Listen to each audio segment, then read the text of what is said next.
friends I have here, I am super excited to welcome you all to the third episode of The Rising Hunger here on the Venture Maidens Twitch channel with a special guest you might notice. Woo-hoo.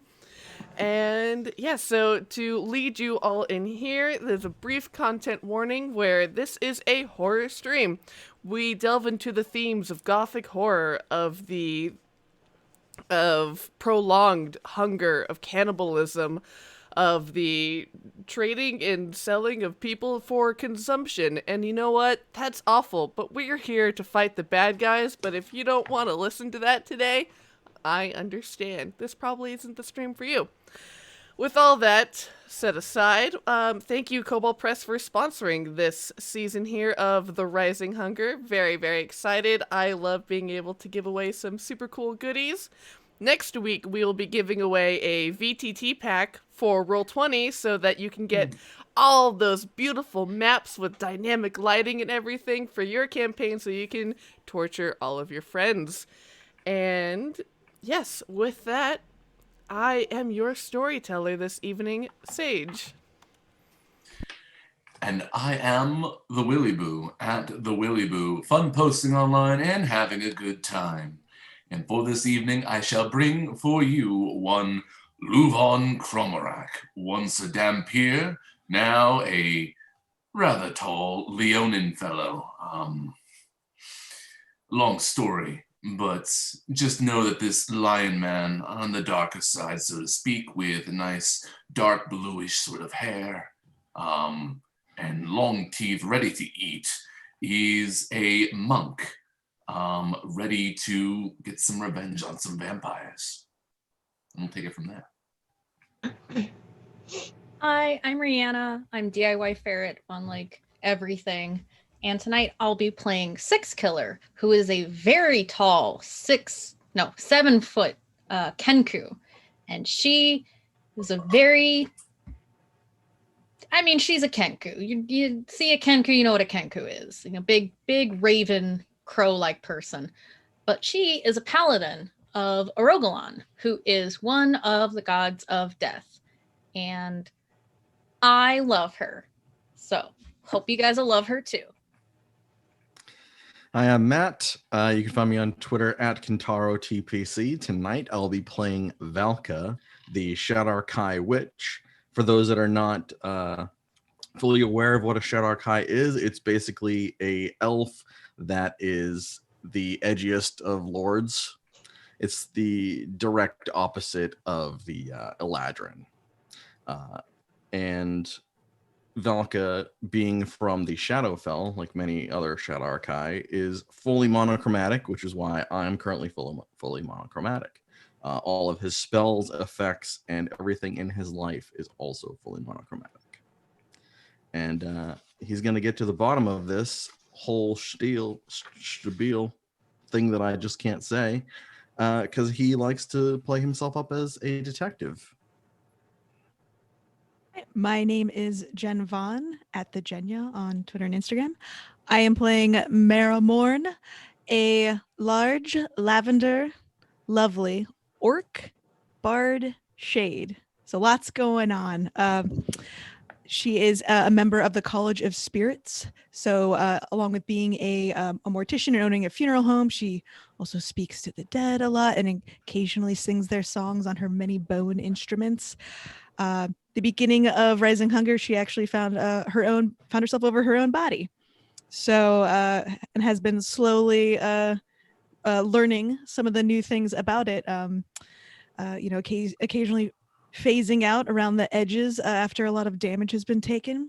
Again, she is very lavender, dark purple hair with a gray streak, wearing a lavender lab tunic over tuxedo pants with lavender. No, wait, they were black fantasy Doc Martens, but with purple bottoms. And then she's got a skull backpack because, again, lady on the go. And then in one of the eyes is a crystal clear bauble where her little tiny snake Ellipses sits and occasionally deigns to hiss at people. So she's excited to be with her friends, hunting down some killers, some thrillers, and hopefully no one else will die in the group also. that's kind of her main goal, I think, now is to make sure Six Killer and Valka don't die. Honestly. Good luck. We can only have one dead person in the group, y'all. yeah. You took my shtick. No, I'm teasing. No, LuVon's alive. LuVon's now no longer undead. Yeah. You were undead before. Oh, better. Now you're. Who knows? And Who knows? Who knows? And joining us here today, Megan, tell us who you are, what you do, and who you'll be playing. My name is Megan Markle. I am an editor for Kobold Press, and I am the editor on, or was the editor on Empire of the Ghouls. So that's exciting. And today I will be playing Stella. And oh yeah, I have mine too. Ooh, you have a fancy cover. Yo. I want the fancy cover. Well, I That's mean, dope. it's kind of the perks of being the editor. So Yeah. That's fair. I couldn't resist. It's like my first big adventure. I was like, I gotta have it. Hell yeah. So if you like that, though, we do have shirts of that, so that's kind of cool. But yes, I am playing Stella, and I don't know if I'm allowed to say anything else other than Stella is awesome, and I like Stella. We'll get to Stella in a moment. And Sweet. yes. All right. So for all of you, all my fab friends here, why don't you give a recap of what happened last time on The Rising Hunger? Well, What didn't happen? after LuVon died, episode 1, and came back as a Leonin, we spent a lot of time, LuVon and Marrowmorn spent a lot of time cleaning up the barn because there was a lot of blood in there and a lot of unhelpful Kenku. So, except for, of course, they healed us a bunch. So Marrowmorn spent a lot of time with LuVon at the beginning, as he was like testing out his new paws and whatnot. Correct? Absolutely filthy. You've got to lick them, I believe, is the. Oh. Yeah. Yep. Oh. And Valka, you were doing something interesting.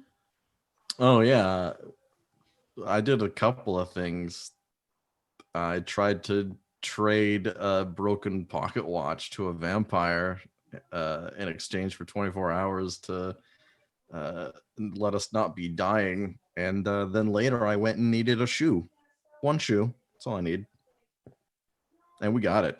We got the shoe. We have the shoe. Mission accomplished. You also did some magicry to be able to look through the eyes of A1 Luna. So yeah, focused on my trash items. The important thing. Yeah. Paige says, you did an important thing too. No, but upcycling is important to everyone. It is. Yeah, Valka took a sneak peek into what Luna's been up to for the last 24 hours before we put her down. And he saw a lot of things that he did and did not want to see. But he learned that Penelope went to the southeast, which is one of our goals, is in that direction. But we also had something else we were going towards that was very important to Riana, Six Killer. Yes. Six Killer have very nice date.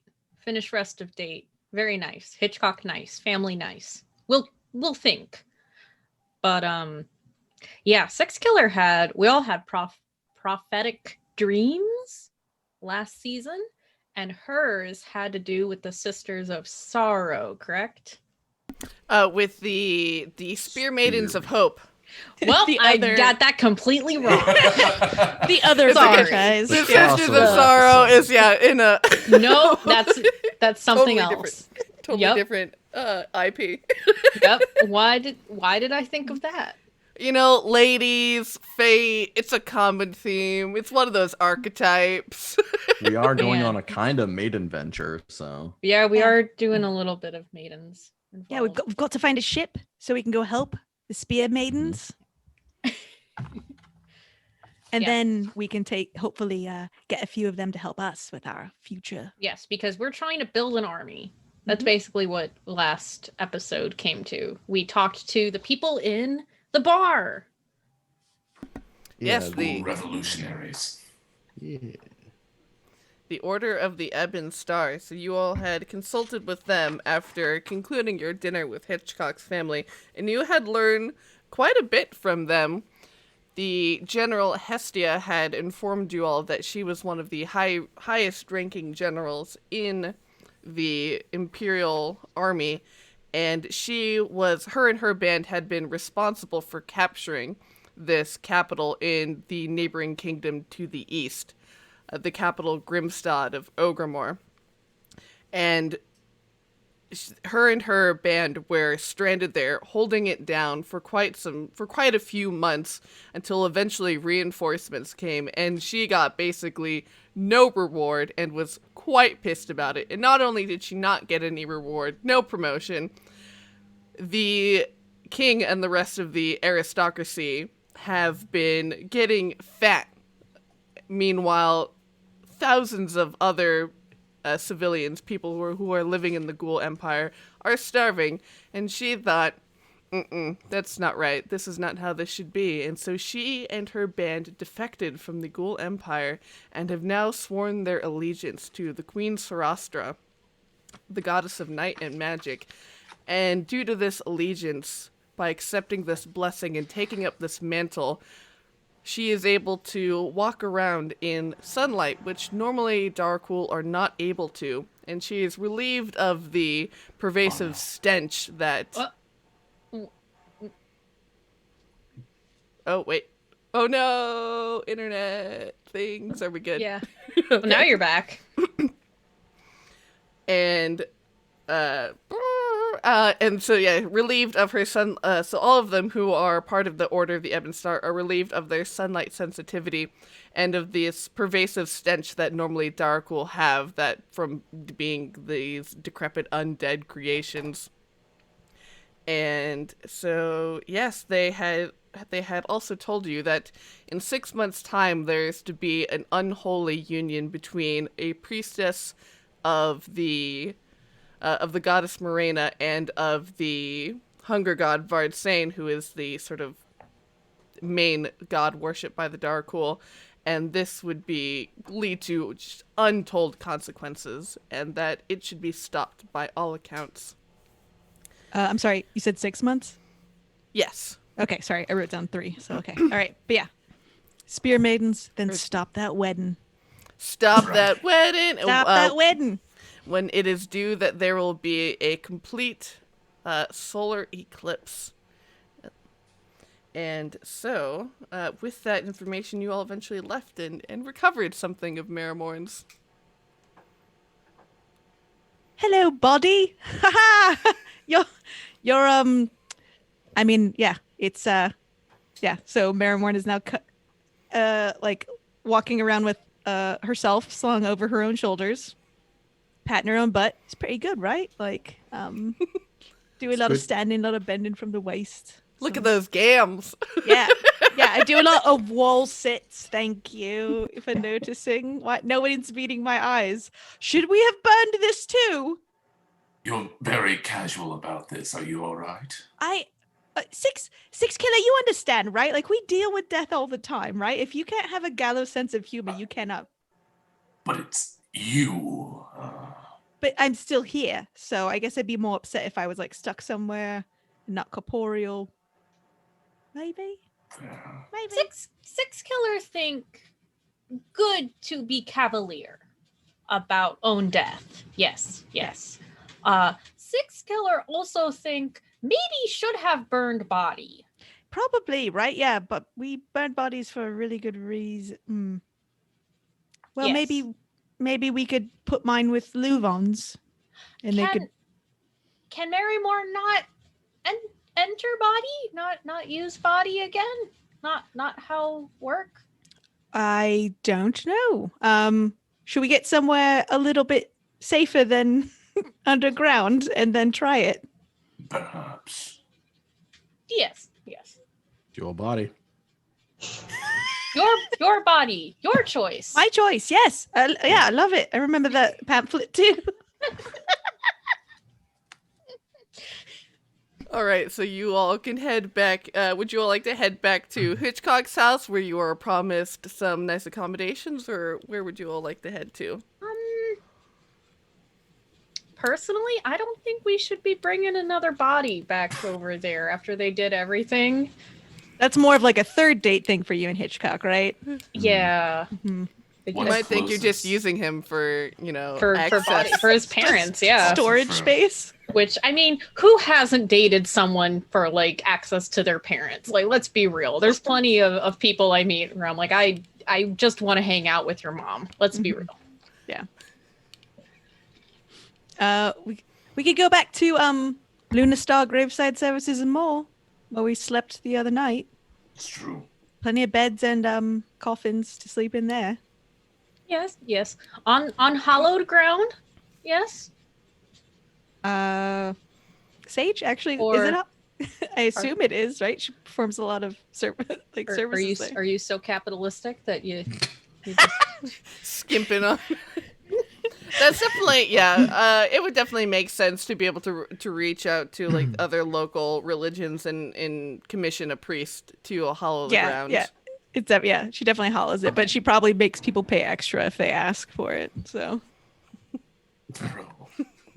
It's You a gotta make money business. somehow.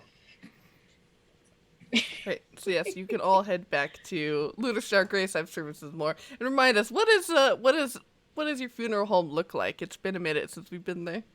Is Oh, it yeah, purple? it's very lavender, navy. The ceilings all have like deep velvet and some sort of fresco style paintings with like twinkling lights. And instead of pooty or little angels, there's like little like tiny little dragons and stuff. Wormlings, pseudo dragons. And yeah, I think you each had a room. I'm trying to remember. Like I think we all just took different rooms. Yeah. Because that's where Marrowmorn lives, and like there were probably guest rooms. Yeah. LuVon, you have my I think you have my parents' room, if I recall, for some reason. Probably felt like guilt in there. Yeah. A lot of little notes tucked away. Like if you found me, Marrowmorn didn't change the sheets. Like This is just a world building, I guess, if you want it. But a lot of indigenous religions require that we sleep with the body, like in the same room. And some funeral homes that work with people will have mattresses and everything, so you can spend your last night with your loved one. So you probably have a lot of mattresses. probably, yeah. Although again, this is a very different place where sometimes things try to enter the body. That's true. We mostly burn, but if Mostly it's burn. maybe But it it is hallowed ground. It is, like Yeah, a single true. night. And so people keeping vigilance, taking vigilance over the body to ensure that, no harmful spirits come to possess it is definitely would be a very common ritual. Yeah, there's probably some shifts worked. Okay. Does everyone want to get in the main room? We'll push some of the chairs aside and we can all have a lie down with me. Want to sleep with us? Just sort of like Sleepover, yes, weekend yes. at Bernie's it. Yeah. Oh yeah. Are we gonna play games and stuff? Or are we just gonna hang out? What kind of game would you like to play? I don't know. I don't know what kind of games you play with a dead body. Well, I'm no, new we're at not playing. sleepovers. Be your own bridge partner. Oh my god. We could play Hang Woman, where you hang a body up and then you guess No. letters. No. I'm not really sure exactly how that game works, I think. God, the Shadowfell is so absolutely terrible. Can I just? Yeah, I mean, I've said it a number of times. That's why I'm not there. yeah. Yeah. I was just thinking more like we just set, Marrowmorn 2 over here, and we occasionally blame bad card moves on her. Like. I think she'd have a wicked good poker face. Deadpan, one might say. Oh. All right, that was the stream, everybody. Thanks for joining us. All right, well, it Thanks was for nice. coming. Cool. That's the end of the stream and the Yeah. show. So, You can find us at Venture Maidens. I'm Riana. So you all can spend the evening playing some games, maybe some card games, continuing to make terrible terrible graveside jokes involving Marrowmorn's corpse. Marrowmorn, of course, you would naturally have some sort of like cold storage facility where you can, you have. For some reason, the spell always escapes me. Gentle Repose cast on like a cabinet where you can slide out and store people until they're ready to be cremated. And you all get to enjoy the benefits of a nice long rest before setting out the next morning. Thankfully, no prophetic dreams this night. Your dreams are all rather, or your sleep rather, is sort of oddly dreamless, though. It's just this pervasive darkness. Oh, that's refreshing. It's not nightmares like every other night. For some, a boon. Perhaps for others, a bane. And you all can awake the next morning and perform your usual morning rituals. That's completely, having the room completely pitch black for dear Sixkill, and eventually knocking and waking her up, making some breakfast. And you all can prepare yourselves. I'm a bird. I need it completely black. See, if you all had slept at Hitchcock's house, definitely pitch black. Pitch black. One of these days, the villain's gonna figure out all you have to do is put a blanket over her head, and she's gonna go to sleep. Summon blanket. Oh, she's gonna hunker down. That's how they cast Charm Person. You just throw a blanket over Kenku. Yeah, no, Charm Person is a spell. Charm Kenku is an action. You throw a blanket. That's part of the material components. And one blanket. And so eventually you all, make your preparations to set your journey off to the city of Oberhausen, where you know that is the most likely place where Penelope would be making probably her first pit stop on the road before heading back to the Blood Kingdom. And you hear Marrowmorn, since you're probably up, wandering around doing some small little tasks around your home/funeral home. You hear a very polite knocking on the door. Marrowmorn checks the little, she pulls the little metal star aside that's a peephole and looks through. You see Commander or General Hestia and another Darkul standing next to her. Just saw them. She's saying into the door. One second.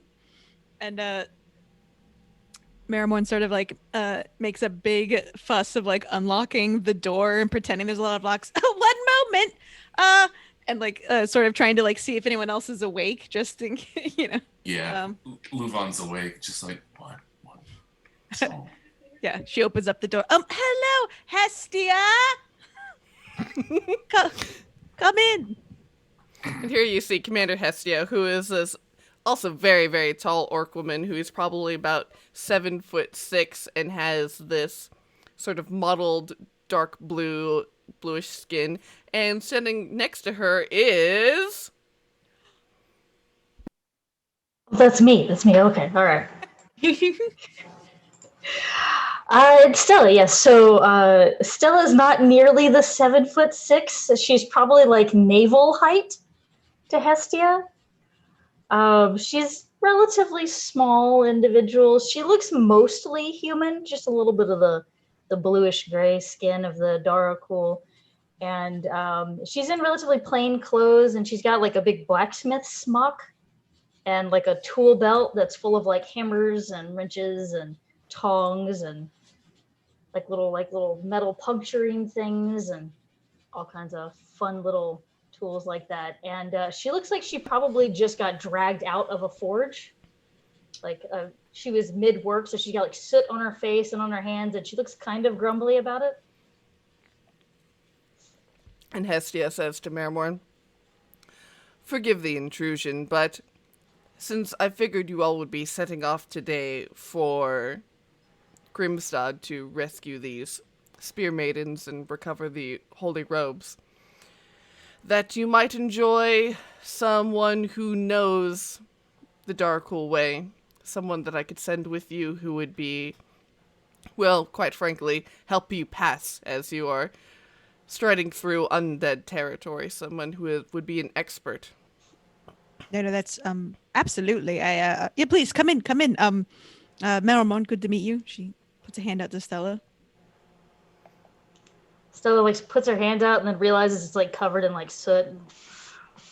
Marrowmorn does the same. Just sort of does this, like, like oh right, okay. Get my gems off. Come. Yes. Please. Can't speak for the group, but I'm really sure we could use someone to help us pretend. So Marrowmorn leads Hestia and Stella to the rooms where they were all hanging out in. Oh, what's for breakfast? Who are you leaving that up to? Yeah. I mean, it's Marrowmorn's house. So, do you have anything? Oh yeah, she definitely had some like duck eggs. Sorry. She's not a duck. True. She's not but a I duck. didn't She know will if eat it. didn't know if other avians were okay. Okay. Oh no. We had this Yeah. conversation, I believe. I'm Yeah. sure we've had, but Yeah, it's always yeah, I'm pretty funny. sure. Yeah, no, she'll eat anything that's not a Kenku. Okay, then yeah, some Anything. Oh, got it. She does not have human, but she's got marble rye bread. Probably some butter and some pretty standard like breakfast stuff, like some vegetables they can slice. They do like little smorgasbord thing. Yeah. Okay. So Ooh. Then Sex Killer will be eating everything, I guess. I don't think there's a lot of stuff like crows and ravens wouldn't eat. Commander Hestia has brought us a partner in crime. Oh, hello. Yes, Stella here has proved to be not only a capable fighter, but also a more than excellent smith.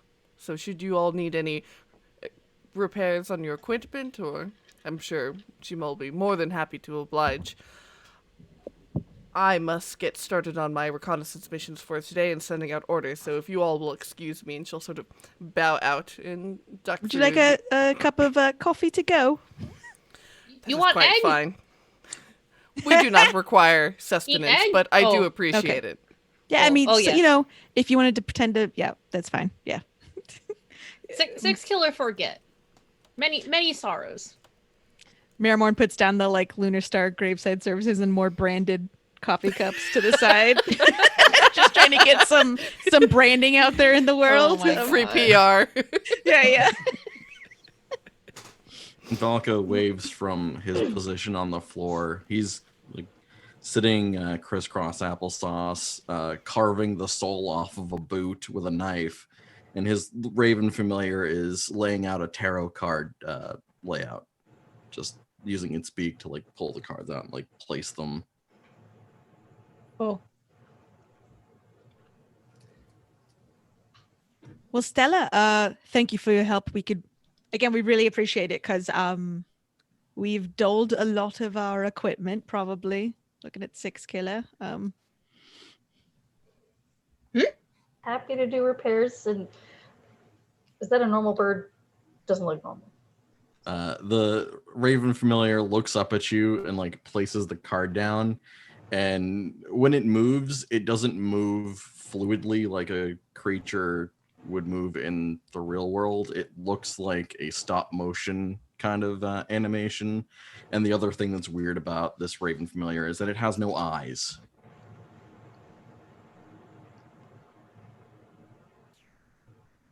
Well, seem like a lively bunch. This will be great. What weapons do you need fixed? I'm not really the breakfast type, so I can handle that while you take care of it. Well, Sex Killer have holy armor and sword and shield. All right. And I've got a really cool. And then Marrowmorn pulls out her skeletonized arm bone that's holding a blade, a skeleton sword. I've got this, so if you could, I don't know, sharpen it more, that would be great. I'm not sure what I mean. You could do more to it. I don't know. I'm more of a bard actually, but I found this and I took it. So yeah, Stella, as soon as she sees the sword, that's like bone and metal, she lights up. I will cut from the same cloth, clearly. Yes, I would love to sharpen that for you. Cool, excellent. So Stella like immediately gets to work and starts sharpening, like in the middle of the floor. Very handy. Oh, LuVon, now furry one. Six Killer have question. Yes. How punch with paws? Well, I can still make a fist. I can also claw now, I guess. I have to figure that one out. Yes. Less punch, more claw. Yes. Open hand. That wouldn't be too bad.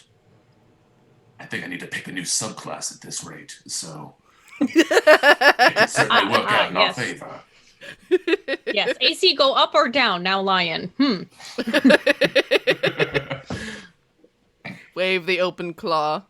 I mean, be interesting. I think the key at that point would be just making sure that when you punch, you don't accidentally you need to make sure the claws are retracted so you don't claw your own wrist in that If you've process. ever tried to punch. What, punch a cat? Yeah. Where were we going with that, Sage? If you've ever tried to punch with acrylic nails and they're just like digging into your palms, Yeah. it's not a good time. LuVon, you could get little not little, sorry. But you could get claw caps that are sharper for fighting. Oh goodness. I thought you were gonna say rather like nice accessory too. Yeah, they would look. LuVon is just going off into space now, just thinking about the fashion, Yeah, absolutely. implications. Yeah. Mm-hmm. Get rubber caps also for sleeping in pretty colors. I like that. I feel like Yes. my mother has a This bunch job. of those. Yeah. Yes, Vet put them on. Yes, Vet put on rubber caps. But yeah, I'm thinking like actual, like you could see them from afar. They glint, like they are. Yeah. Well, like Valka, do you need any I'm sure we could ask Stella to help create some new items. So. Have knife need sharpen or? I mean, my knife, I don't really use that much, but I got 2 of them from Luna and Linus. I got a matching pair. We could do something with that. And make sure they're not like cursed some way that will kill you. If they were cursed, I would know. They have to tell me. All right. Wait, It's the how much law. will this all cost? Oh yes, Six Killer not have money. Should lead with that. You all We have got like lots of money. We got like- we got money from our holiday special that I Oh, that's know true. it will cover it. Yeah, you were just kind of holding on to it for us, like a Yep. good, kind person. So Who just didn't do the math? Yes. That's true. It's plenty. shiny. Would she think to hand over shiny things for goods and services or hold on to shiny things? Huh. Anyway, that's true. We do have money. so y'all can spend some time getting your weapons sharpened, getting the dings out of your armor, getting with the dent thing to get some dents Yeah. out of the shield, Eating eggs. eating eggs, making your final preparations to head out, and eventually you all can take off for Oberhausen, which is sort of the next largest city. Ooh, I can pull up the map if you look at the Twitch overlay. Let's do it. that was can show pretty you. far too. Map. Wicked far. Look, it's a map. Let me pull it so it's not underneath your captions. Wow. Excellent. I There we love the go. part that's highlighted. So you all are over on the west side, over in Hellbron in the Valley of Mist and Shadow, and you know that the best way to commission a ship is going to be heading over to Oberhausen, the city that is positioned in this delta of the Tonder River, which is one of the biggest main ports in the kingdom, pretty much from everywhere where goods flow in and out from, both sailing around the coast on the west and also sailing up and down the river, making regular treks up to Wolfsburg and Saarbrücken, which are two cities that are up to the north from there. And so you would all kind of know that going over to the kingdoms to the east, to Illivaria and to Ogremore, are things that don't happen because they are just completely the opposite of what of belief systems of philosophy, because these are kingdoms that are owned by twin brothers that are each run by a twin brother who are each revenants because of their spite for each other, and that they killed each other upon their death they rose as revenants and have, just out of sheer fucking spite, have not died because they can only enjoy the sweet release of death when they kill the other one. Oh. And so you know that commissioning a ship to Ogremore is either going to be pretty costly or is going to be require some favors. But you know that will be the best place to do it, and it is about a day's journey that is to head over there by land. All right. So we get to the part where Valka really needed that shoe. So as we set out, he takes that sole of the shoe that he got and he spits on it. Then he places it down on the ground, and then he steps on it with one of his shoes. And then he looks to the rest of you and he goes, "This will work for the rest of you too." Oh. So I spit on you and then step on you, or the shoe? You just step on it. I already did the spitting. Okay. Marrowmorn she puts down one of her fantasy dog Martins on it. Yeah. All right. It doesn't feel like anything, but yeah. Are we all stepping on it at the same time? You can do it too. It's just one after another. Oh. This is my preferred version of Valka, is when he just tells us to do something and we don't ask why or what it will do. We just do it. I mean, I've trusted him this far.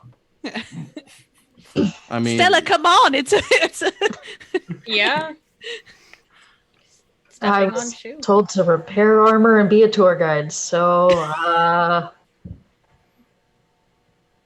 shoes are involved in being a tour guide. Yeah.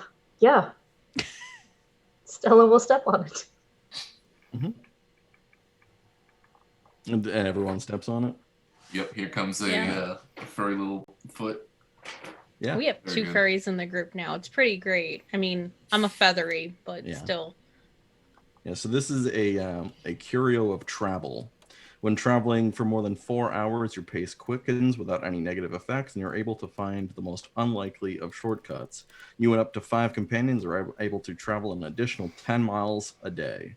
Oh. Ooh. I was hoping Everyone's- the shoe was gonna get really big and we were gonna like Baba Yaga it in like a traveling shoe. That would be Oh, no, really it's more like a banana peel, but instead of like slipping and falling, we're kind of slipping fast, sliding. Yeah. Right, Valka? So like everyone, steps on it and it doesn't feel like anything's happened. So he goes and he picks it up and he goes, "Okay, we're ready." You didn't actually have to step on it, but it feels like that should matter, right? Whatever makes small gray one happy. I think rituals are kind of important to this sort of thing. But yeah, Rituals and we're ready. traditions of all sorts. Exactly. All right, Fantastic. let us. So you all Who can knows a set good off. traveling song? On my way. Do, do, do, do. On my way. Do, do, do, do, do. Pump up the hams, pump it. Pump it up. Yeah, or that one. Yeah. Marrowmorn's probably going to turn to Stella and go, so have you ever like added or sharpened an instrument, like a musical one? So there was like a bayonet, but a banjo net. Is that something you think you could do? So I could play and stab if I needed to, I guess. You what I'm saying. know, in all of the art of warfare that I was taught in the Imperium. We were never taught how to make musical instruments into weapons, but I mean, I can stick a knife on anything. Mm. You're my favorite. Shh, don't tell anyone else. Like,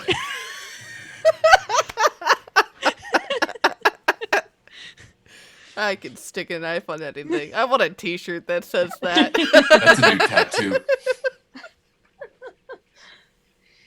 So Stella, does that mean you could like stick knives to LuVon's paws so that he can have like these almost like scissory kind of hands? I mean, That is called claws. I mean like bigger. Big claws? like claw caps, like the thing we were talking about.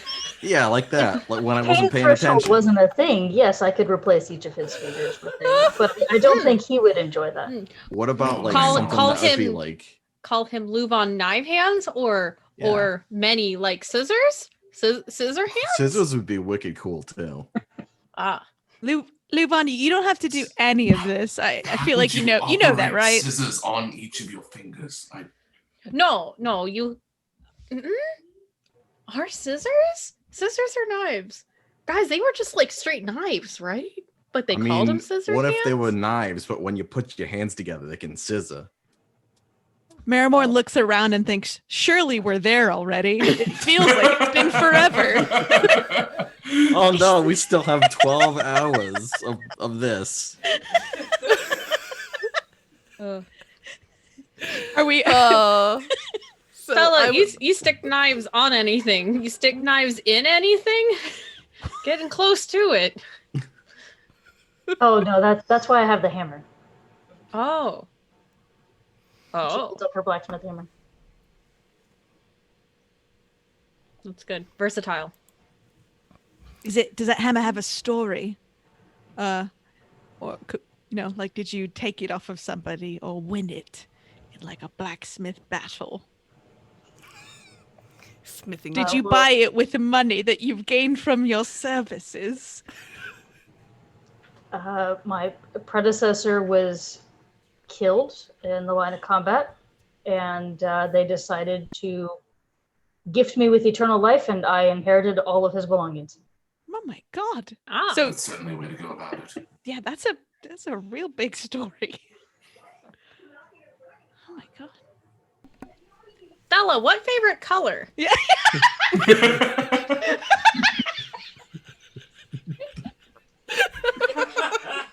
What's your Have you favorite ever color? had And can you ice show me? cream?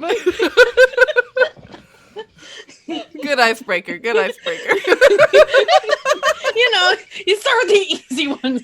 Tell me about a time you've messed up and what you did to fix it. Yeah. And then dogs or cats. You start Oh, with the God. easy ones and then you get Yeah, sorry. harder. Yeah, sorry, Megan. does- I realize we're all just asking your character questions. We're so excited. Rabbits are tastier. I don't like dogs or cats. They're a little too stringy. Oh. Oh. Mm. But blue for the color. Ah. Yes, good color. Good. Oh, so good. And as you all are traveling throughout this countryside, you eventually make your way out of the forest of the Valley of Mist and Shadow, and you are welcomed by these large open plains and green rolling hillsides as the fog finally breaks and you are able to see sunshine for the first time in so long. And it's so bright. Great. I love sunshine. Is that a giant fireball? Is someone attacking us? Like, This sun. Praise sun. Yeah, I think there's some kind of people that like to praise the sun. For me, it's a bit too bright. Not as much, I guess. Still I don't need like it. sunscreen. Kenku likes sun. Traditional way to wake up. Very hard without sun. Miss sun. Makes sense. Have any of us ever been to the Valley of Mist and Shadow before? Probably. So you know that Hellbron is situated like right in the middle of it. So Right. But sorry, I mean beyond the the ridge. Oh yeah. Probably LuVon, because LuVon's traveled around a lot. Probably Valka. Probably Six Killer. Okay, Yeah. so everyone but me. Okay, got it. That's fine. Everyone here is cool but you, yeah. It's all right. Valka by way of the plane of shadow, more so. Valka probably emerged from it and went, and then dipped back into the plane of shadow. Hey, I don't like baby, this. I'll baby bird anyone who needs it. I'll take my wings out. If anyone needs some nighttime, daytime going on, I'll keep my wings out. And so as you all are making your way, give me, for each of you, give me something memorable that happens as you are traveling to Oberhausen. God. We travel through a swamp, right? If I was looking at the map correctly. The swamp is to the east. It's past the river. So Okay. it's mostly large rolling open plains, basically, with some dotting of trees. You see a couple of like little farm villages. Does it rain at all? How long is it? Is the journey? It'll be a solid 8 hours with Valka's assistance of their shoe, Okay. spit shoe. Any fruit-bearing trees, perhaps? Persimmons. A persimmon. Oh, delightful, bright. Absolutely taking a detour to grab a persimmon and just munching into it wholesale. Delectable. Yeah. It's really mine good to is- see you eating stuff, LuVon. I could listen to you making those noises all day. Mm-hmm. Oh, I feel like Excuse Six me. Killer also eats some. Six Killer eat like anything. I was gonna say if it ended up raining, she was gonna have people stop and help her catch frogs. oh, Okay, frogs. yeah. Let's do that. Oh yeah, that sounds awesome. Heck yeah. While we're doing that, Marrowmorn takes the crystal or the clear plastic orb out of her skull backpack with Ellipses the snake in it and sets him down so he can like slither around in his hamster ball and like yeah. That's cute. Get some exercise. Yeah. Maybe we can find some small frogs for him to eat. He's very tiny. He's like a bug eating. Oh, Yeah. Small baby. Yeah, that's why. if he's like a small garter or a Decay's brown snake. Yeah. Oh. Little garden snake. But yeah. So yeah, Marrowmorn's like enjoying watching him like I mean, she also lets him out of the orb, but he's probably a little like, oh, no thanks. Nature, ew. Like the face he gives her. Ugh. I like to Mud, think that when we were catching frogs, Valka's like just about to catch one, and then he like gets it, and then at that moment he just gets swarmed by a bunch of harmless frogs. Just Oh, they all attack him. Yeah. They're vigorous croaking. yeah, This is an anime that would be the snapshot, like before the commercial break. exactly.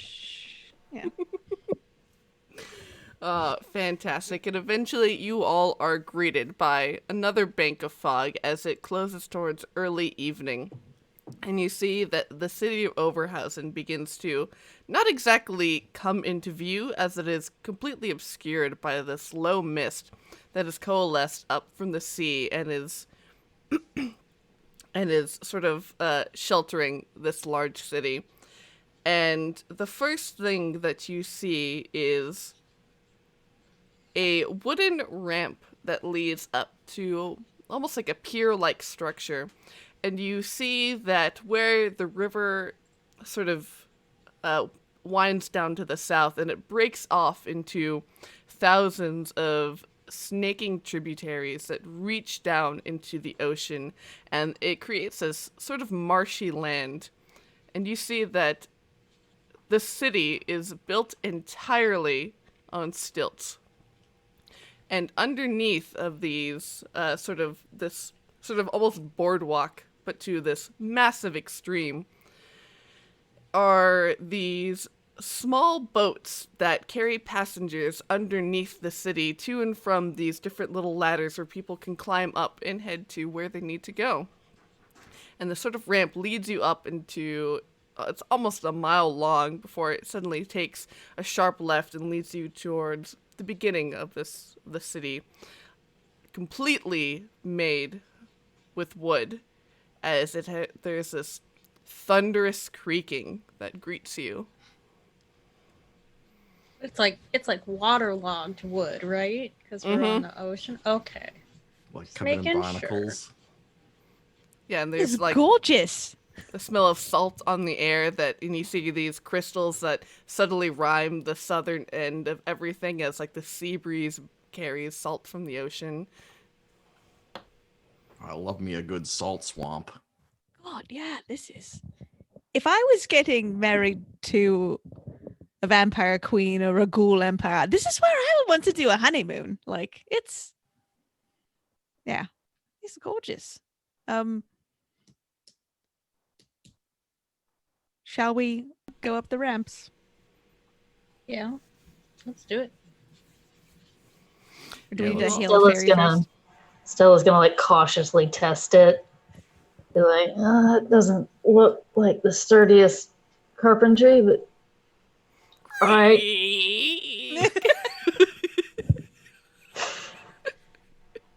It feels almost as if a vigorous jump could stomp through this wood. With Stella's trained eyes, you know that this structure has been here for easily 2,000 years. This was made by people from before the war. Oh. Oh, that's lovely. So there's no maintenance, is what you're saying. Okay, well. Only what's needed. just like more wood leaning and like hammered in, but not very well. So when someone falls through and dies, they're like, "Oh, there's a hole we have to fix now." Okay. Yeah. You can spot several patch jobs where you're like, oh, That That's hole in the nice. shape of a person. Wow. Exactly the shape of a person. Now it's in the shape of a center. What is this some sort of art we can only see from below the city? Probably makes sense, right? The underground. Eh? Marrowmorn's just trying to sound cool because she's never been outside of Hellbron. Look at this person so surprised and interested in this very common thing that we all are familiar with. All right, Valka, calm down. I guess head to the docks and see if there's a ship available. The sooner the better. So you can definitely see that on the southern half of the city from which you are approaching, that there are these large docks that extend out miles towards the sea. And you see that this is where all of the large seafaring ships are, where you can see, these huge galleons with large sails and masts, and all on the inside you see are these like very small like little like rowboats and gondolas and the sort of thing that are just low enough that they can travel underneath the city. There's about a 30-foot gap between the floor where the city is built on and the actual water, so masts aren't going to work. And eventually you can head over there, and you see that there are people unloading cargo from different ships and examining manifests. And how is it that you all would like to try and flag someone down or get some prices, or what's the strategy here? Well, I know how Sex Killer will do it, so I'm gonna ask if anyone else wants to try. Same. Anyone but me. Let's see. Well, before I would just normally turn on the charm, but it's gonna be a little bit more challenging this time around. Oh no, Sex Killer think you not understand how people work. Oh. Many more want LuVon, now furry one. Kind of blinks a few times and Yes, Sex Killer has been on Twitter. Sex Killer, no. Twitter, where the Bird birds site. talk. Where birds talk, on Twitter. Yes. LuVon, I think you are the best person to ask people. The rest of us we aren't good with people. We're only good with dead people or terrifying people or sad people.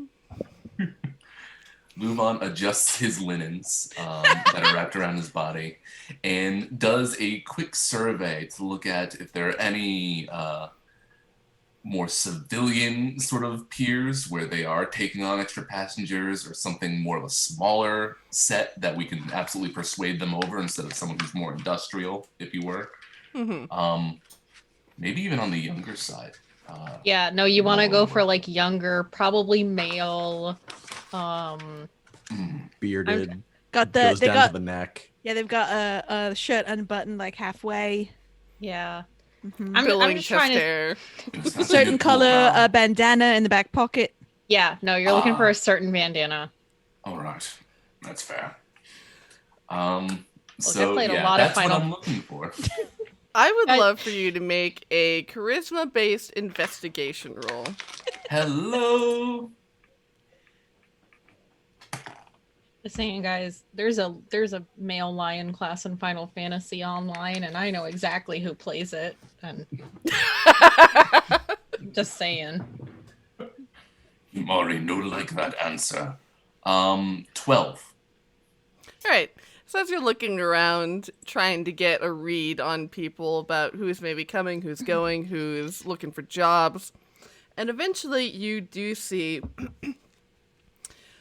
a younger elven man who appears to be, or sorry, not an elven man, a younger halfling man who appears to be, it would be like his early 20s, and he is riding on the back of this large black Neapolitan Mastiff that has these slobbering, dripping jowls he is commanding this crew who is old and grizzled and look as if they would rather not be taking orders from this young kid, but are begrudgingly doing so as they are loading up some supplies onto the ship.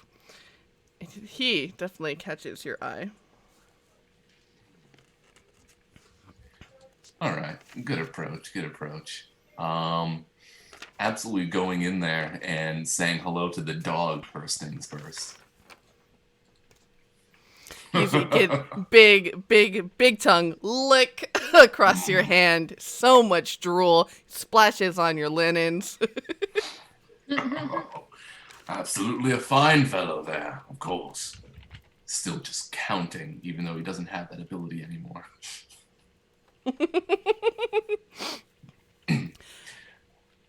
Oh, hello.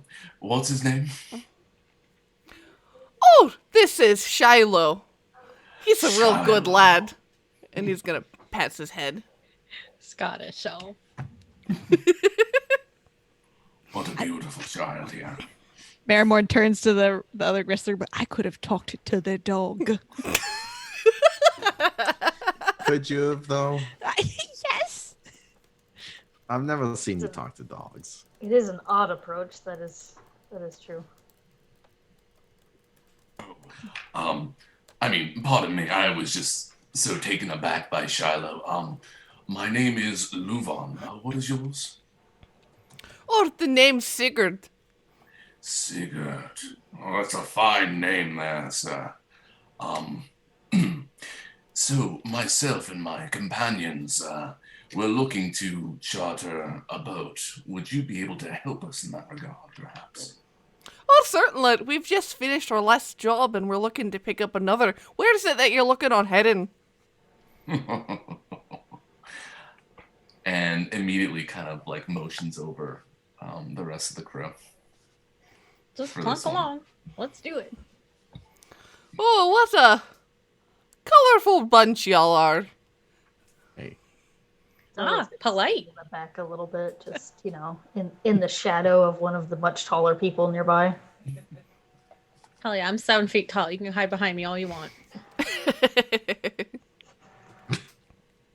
So the city escapes me at the moment, but basically once everyone's around, I would say we're trying to get to Grimstad. Or to the coast that's leading up there. Yeah. And he times that like request at 60 seconds, even though nothing has changed. But he kind of just hides his hand after that. Old habits. And he says, "Oh, that's... Well, you don't often get requests like that. That's, Forbidden Sea. Forbidden. Yeah, we're not allowed to sail there. That's a breach in the treaty between the kingdoms that we don't fuck with each other or sail in each other's seas." Oh, how trade happen then? How trade things?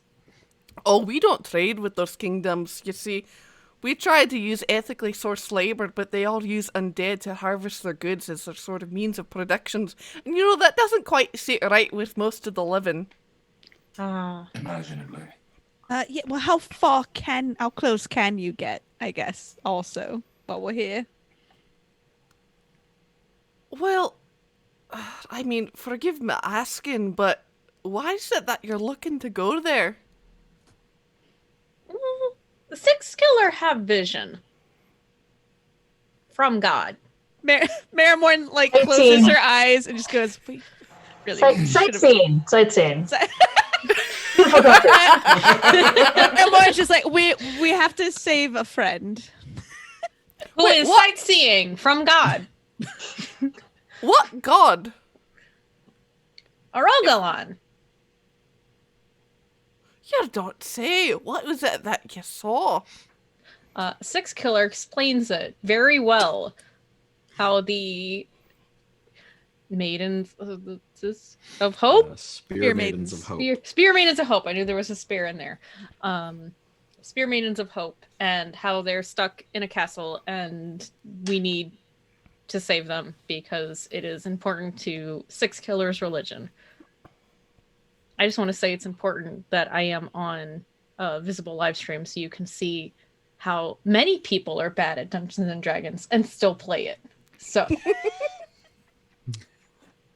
Yeah. And so after Six Killer explains this vision that she had and sort of a bit of the quest that they're on to go and save them, Sigurd says, "Oh, well, fuck me. That's crazy. You see, I'm rather devout to Rogalan myself. That's why I got this large black dog. He's like my guardian angel. And, you know, What an angel he is. Oh, he's a good boy. Certainly. He pulled me. You know, I randomly found him in the hold of the ship when I bought it. And, you know, that last ship, it crashed. And he dragged my ass all the way to shore. And so he's been with me ever since. And I thought, oh, it's a sign. Can I look at this dog? Yeah. Do I have to roll? What do I roll? Yeah, make a perception check. Okay. But was he the one driving the ship when it crashed? Or Dog driving the ship. is that something that we need to ask? Is that information is that relevant? Is that I need to breathe. It's fine if we wreck it. It's fine. What would you like to ask? No, we're good. We're good. We're good. Who's driving? Ooh, I got a... What is this perception? I got a 16. So as you're looking at this dog, it has these eyes that just betray its intelligence. And as you look at it, this dog is very aware, and there's something just a little bit odd going on with this dog. But I can't tell if it's good or bad. Not necessarily. You're not quite sure what to make of it. Marrowmorn sees the intelligence in the dog's eyes and turns to Valka, goes, "All right, you're right. I couldn't have talked to the dog, clearly." It's look at I it. mean, sometimes I just intuit these things. I am a detective after all. A gumshoe, a spit shoe. If we're gonna be going on this boat, though, I'm gonna have to find something that floats. Okay. Just in case. Yeah, Six Killer will nod to everything and say, Yes, yes. Dog is very important. Can see. Will, is it Shiloh? Shiloh, yes. Yeah. Will Shiloh help in as far as Shiloh can? Six Killer can get other boat to bring along and make rest of journey, maybe? Well, yeah, we'll do. The farthest I can get you is to the island of Angel Home. And then from there, you'll have to take a boat. I can wait on the western side of the island for you to return. How long do you think you'll be looking to sightsee? Oh boy, how long do we think? Probably at least like two days. Yeah, let's assume 1 day buffer for trouble. Yeah? I mean, interesting sights. Mm-hmm. Yes, 2 days for sights and seeing. And however far the Isle of Angel Home is from how long it takes us to row. True, do you have true. Sigurd, do you have a boat we could borrow / rent as well? Oh, yeah, we've got a spared one tied to the side that you could all row. Not too far from shore.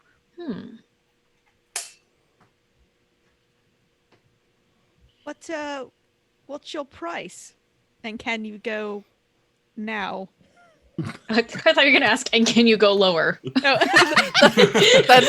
is also what I assumed. That's the next move. But there's also it's cheaper if we leave in like a month. No. Let's go now. But yeah. Oh, speaking of puppies, and Sigurd will say, "Oh, it'll take about 2 days by sea to get there. I got a crew of 15. Let's call it 1,000 gold, and we'll wait for 3 days for you to row on back and bring you, hopefully you and some friends you pick up on the way, back home." Do we have 1,000 gold? 1,000 gold. I don't know where my gold is. What? I won't be changing outfits anytime soon. Marrowmorn's been holding on to our gold for us very kindly. I'm pretty sure we had at least 500 gold pieces. I think we had like some platinum in there too. Definitely we had some some platinum. We have some platinum. Okay. Yeah. So we're good. We're covered. Okay. Although, LuVon, we can get you something other than this toga. Yeah, Especially if we're going to be in the sea breeze, if you get my drift. Yeah, are you going to be okay with all the water? Drifts. Maybe we should get you something like Breeches. more waterproof. Yeah. Some boots, like a nice little coat. When do we plan on leaving again? You put cat in a boot. Oh, You gonna put boots on a cat? Yeah. Oh my god. We could set sail tomorrow morning if y'all have some last minute preparations you'd like to make. There's also the matter of Penelope and figuring out where she should have gone. Probably not here. Yes. I mean, she was going this direction, southeast. Presumably, she probably would have stopped here at least for a meal. Oh, cool. Yeah. Well, if we go get LuVon clothes, she's a clothes maker. Maybe she couldn't help herself and Just whip up some clothes. or wanted to make go some see cash. what you could get. What fabric? Let's go ask there. Okay, I guess Shiloh agrees. Yeah. Barking at the moment. Yeah. Yeah. Put her on screen. Put her on screen.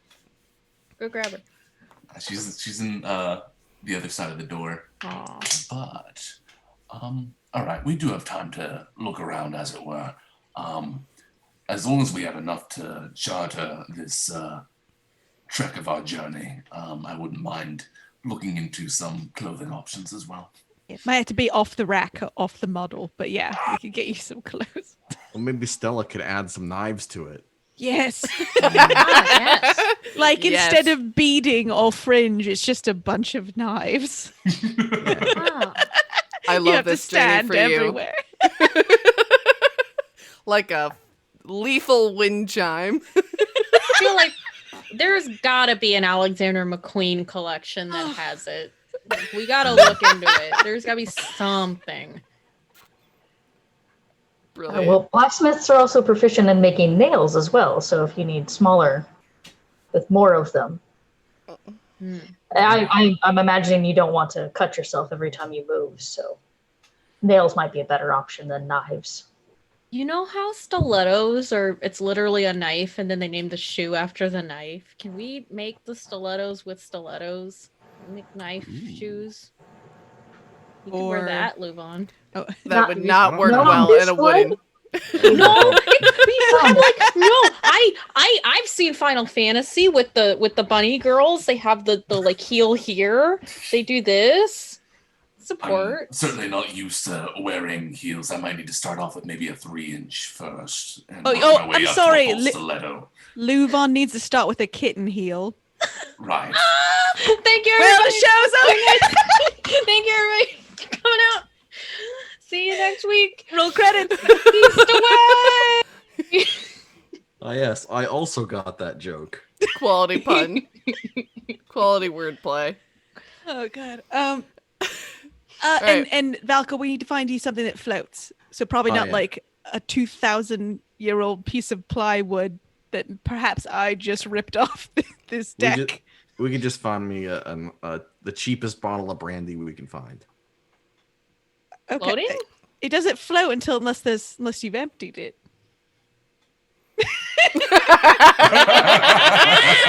All right. Ah, Yeah. There's the rub. Yeah. All right, let's go. We'll go to the brandy maker. All right, paint this shopping journey for me. What is it? Give me this shopping montage. I want to see. Do, do, do, do, do, do, do, do, I feel like whatever it do. is, six pillars holding the boxes in every scene. More and more boxes get piled up on you that are all Until you like fall inexplicably over. yeah, they're all inexplicably tied with bows and ribbons, which is so unnecessary, but it is. Yeah. What are the three outfits that LuVon like tries on Oh, for yes. everybody? Yes. So given the nature of this town, as it were, they probably are on the plainer side, but he's picking out individual color combinations, realizing his fur is like dark and blue, goes for like a nice burnt orange, maybe an orange and a yellow. Oh, here's a nice one that's kind of green, get more earthy tones in there, and then something that's a little bit more seafaring with a nice royal blue, maybe paired with a nice wine. Oh, that could be nice. Yes. Maybe those two. I can certainly work with that, and maybe just wrap that maybe around my neck. Oh, that's a belt. Of course. Wow. Of course. Yes, quite. All at the same time, while absolutely enjoying himself. By the way, have you seen perhaps younger individuals in this town? I don't know. Maybe is this more of a college town? Perhaps. I'm looking for someone. Oh, not really. Mostly a bunch of old farts. It's kind of disappointing. You know, Hellbrun's got the college scene with the Arcane Collegium and anything. But, Of course. yeah, it's really quite bizarre. And as you actually sort of are able to look further into town now that you're really sort of fully encompassed in this fog bank. And you are able to notice that these large vines sort of creep up over everything and sort of swallow up everything that isn't regularly like trod upon. Like all of the walkways are clear, but all of the buildings are coated in these thick green vines. It says, yeah, there's some strangeness happening. There's some people who like worship the vines who you'll run into every now and then. Don't talk to them. They're right crazy. But, it's mostly a bunch of old fucking cottagers who've got nothing better to do than drink. Can I say I love that this man went shopping with us? Yeah, yeah. I assume Sigurd was sitting on top of Shiloh, but also clapping next to everyone else, like when Yes. LuVon came out. Yeah. Oh no, Shiloh has to like do the thing where you clap the dog's hand. You're clapping his hand. Woof, woof. Yeah. Paw high five. Yeah. Those vines are new. I mean, especially if we've traveled around at this rate. How long have those been there?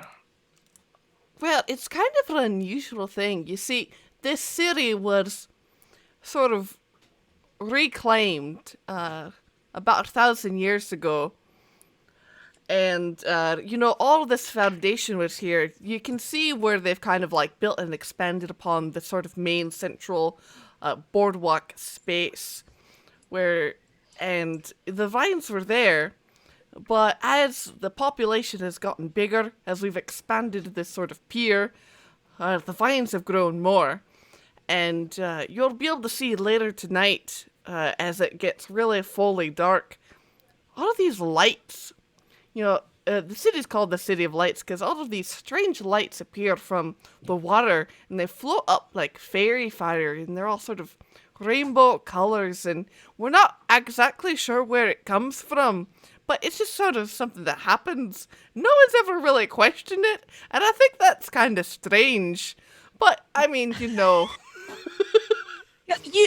I'm available to set sail tonight. Yes, we can be leaving now. We can go. Sigurd, you seem to be like one of the most hip people I've ever met, and yet you are now out loud realizing how silly it is. You've never been like, we should get some scientists down here. Like, I mean, when you're trying to make a living every day, and then when you have a chance to pause and think about it, you really get to thinking, and that's both a pro and a con. I can see that. the idle hands are the devil's playthings, and apparently idle lights are. We could be ingesting them. They could just be coming up out of the water. It's airborne, maybe. I mean, they're harmless. They're just real pretty, but I don't know if they mean something more. How do you know? They're harmless if you don't know what they are. It's been how Shrugs. This has been happening apparently for at least 1,000 years. Yeah. I mean, 1,000 years haven't done anything, sure. Why not? I mean, did other people here a little different? Like, do they have a weird lump on their neck or something like that? Are they known for having like 2 tongues or like an extra toe? Not particularly, but if you talk to some of the people who are like vine worshippers, they say they act like it's their job to keep their vines happy, as if they'd worship it like it's some divine being. Oh yeah, that definitely sounds like a side effect. Cause and effect is a little wibbly wobbly. I'm not really sure about that one, but we do what we can. Valka figure this out. Well, leaving soon, so hopefully not issue. All right. So you all can have your shopping montage, get your goods that you want to in town. This is a city that's definitely on the comparable scale to Helbron, in that there are easily 1 million people that live on this huge expanded pier that has grown out over time. And That's how they can afford to lose some people to the planks every now and then, huh? Yeah, indeed. Another one lost to the planks today. Yeah, on the board at the local bar, it has been blank number of days. People think walk the plank is a sailing reference. No, it's from walking around this fucking city and falling through. You're walking the planks. Oh my god. That's good. And so, would you all like to wait until morning, or do you insist on setting out at night? Is it safe to set out at night? I don't know. What color are the skies? That might tell us something. What was Gray. the sunset? It's like a red. Oh. The sunset was gray? like It's foggy, right? it's super foggy, so you get the spray of like orange, but otherwise it is incredibly muted, hard to see. Well, Marrowmorn's going to point out that she doesn't need sleep, so she can just stay up and watch the water and the air just slowly get more like curled into herself. These lights are gonna be on like through the whole city. I might need a blanket to sleep. Yeah, it might be good to get you away from those lights. 6 killer become cranky. True. Need sleep. All right, so yeah, in The inside Sorry, of go the ship, there's no lights on the inside of the ship. Oh. Mm-hmm. Looking forward. We'll keep you out of the crow's nest for now. Oh, what? That. What? Oh, you- What this? Whole place for 6 killer? What? it's a little bright up top, but probably during the day. Nest be bright sometime, yes. Is the ship big enough for a crow's nest in this case? yes, it is actually a fairly large ship. It's about 100 feet long. It has one single main mast, and it's about 40 feet wide. You can see on the front of it, it has actually a ballista that it uses.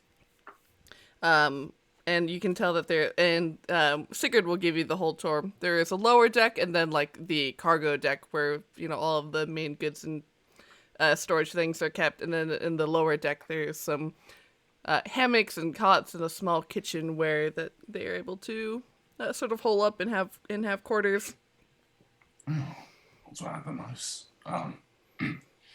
Yeah, up on top, where usually there's watch. Fine place. They call it the crow's nest. It's more of a play on words, so to speak, but you might be comfortable up there. That'll be fun.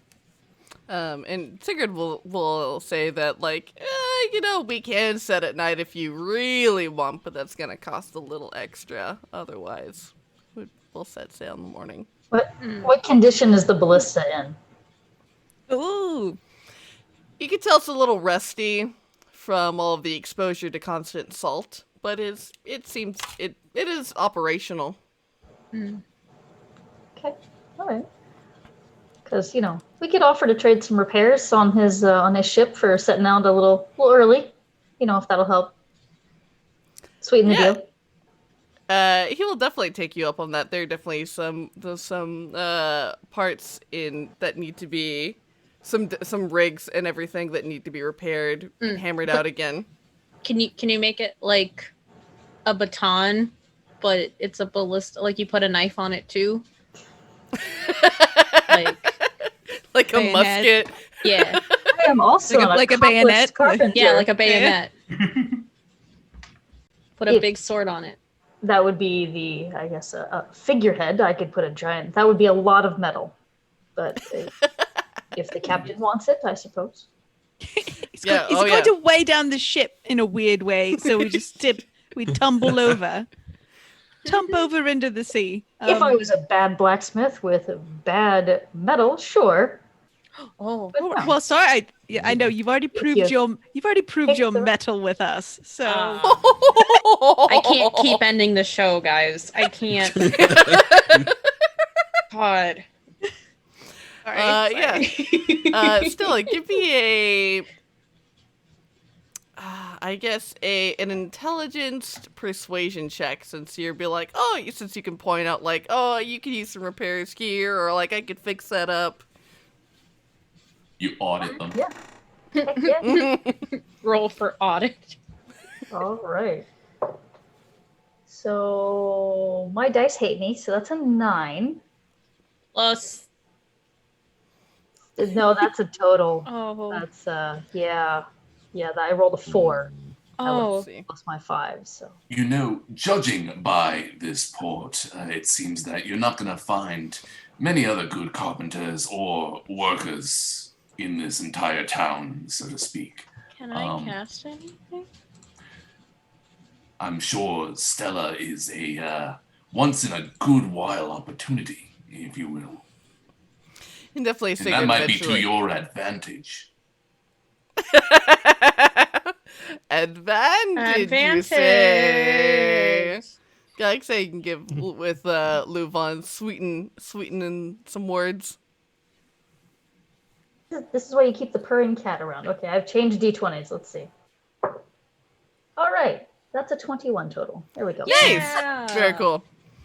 So with LuVon sweetening the deal and hyping you up, Sigurd will definitely look around and be like, "Oh yeah, you know, I hadn't really noticed all of those things, but you're right." And we'll definitely accept the work trade commission, work trade swap for setting out early. Gotta have something to do while I'm on the boat. And then Stella would give LuVon the eyeball of like, you know, I don't have a salesman in my shop. Something about I might like that.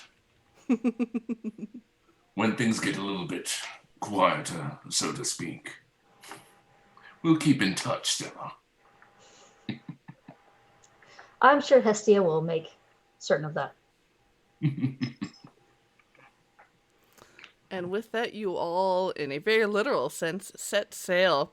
As it comes to be around 8 p.m., you can start to see these lights emerge from the water underneath the city, and you see this prismatic burst of reds and whites and yellows and greens as these small little, like, fist-sized orbs of light begin to rise from the water and just ever so quaintly just twinkle and dance about the city as they completely illuminate this huge city all along the boardwalk, as if they almost know that they are lighting up these pathways. And you all take off into the dark of night. There is but a couple lanterns that are hung up on hooks throughout the ship to allow those who don't have dark vision to guide their path. And the seas are calm at first. But as you all make your way into the open sea, there's almost this feeling of dread, as that sort of feeling where you know you are in an environment where you do not belong, where you are not the biggest, baddest thing that is around, and you are just completely covered by this blanket of stars that greets you. With a tinge of beauty, but also with a hint of malice.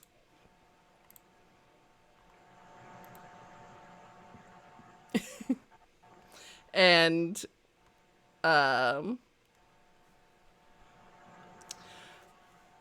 eventually, the night passes, and you all can spend the evening as you enjoy.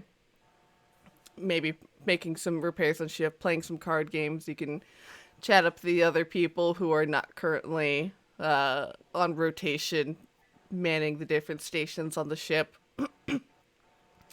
And the morning comes, and you approach. You can start to see in the distance that there is this very large island that is looming up ahead, and the sea begins to turn from this bright, beautiful blue to this they almost look like dark whispers. And as you can look over the side, you swear you see a face. Almost like a ghost. You hear these spirits sort of call out to you and cry and moan and gasp as you find yourself in the midst of a sea of spirits. And what is a bright, beautiful morning suddenly turns to dark and gray, and all of the color is sapped from everything around you. Valka, you immediately recognize that you are in the plane of shadow that you have just sailed into.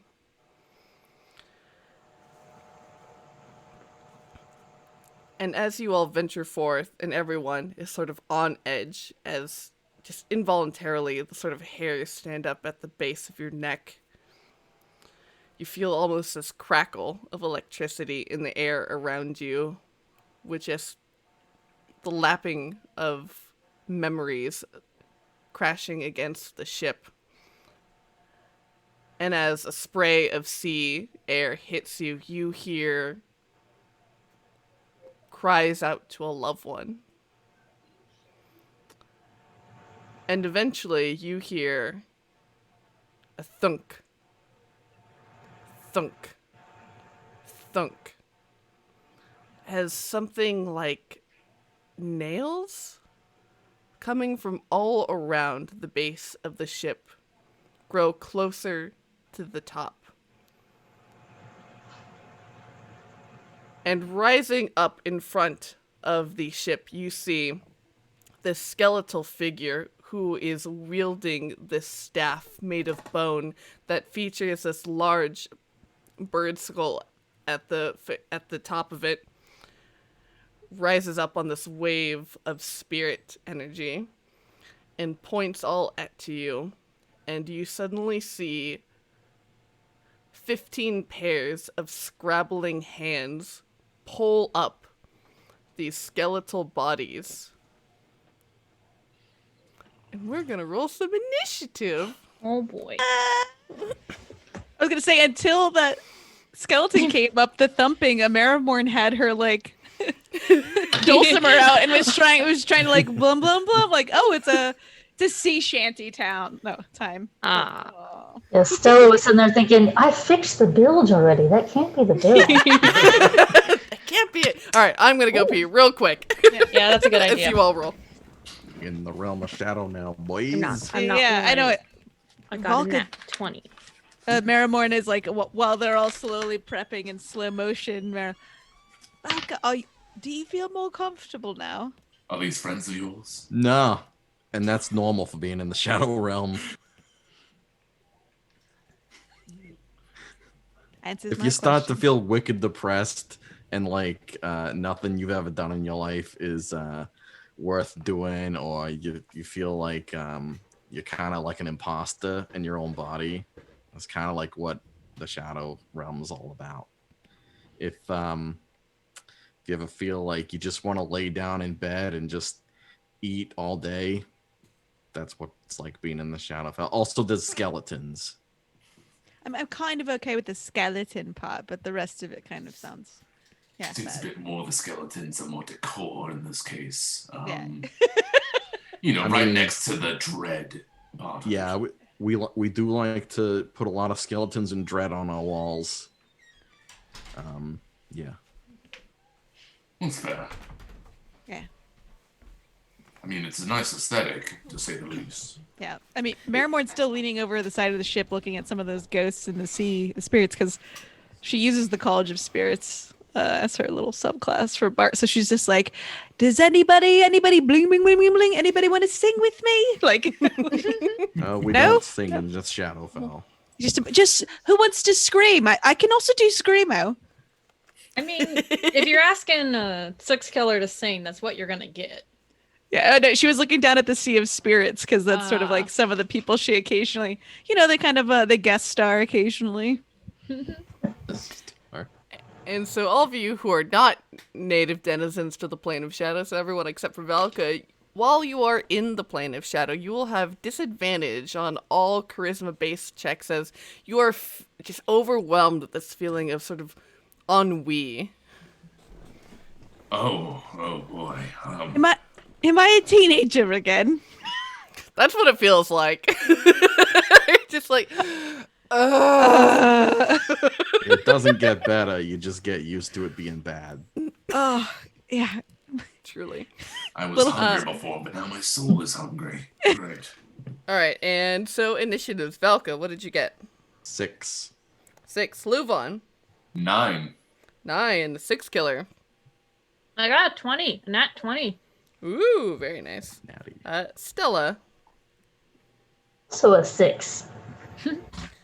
I have no Between... dexterity. Okay, so probably I have Valka. 11. Okay. We'll go. And then Marrowmorn. 22.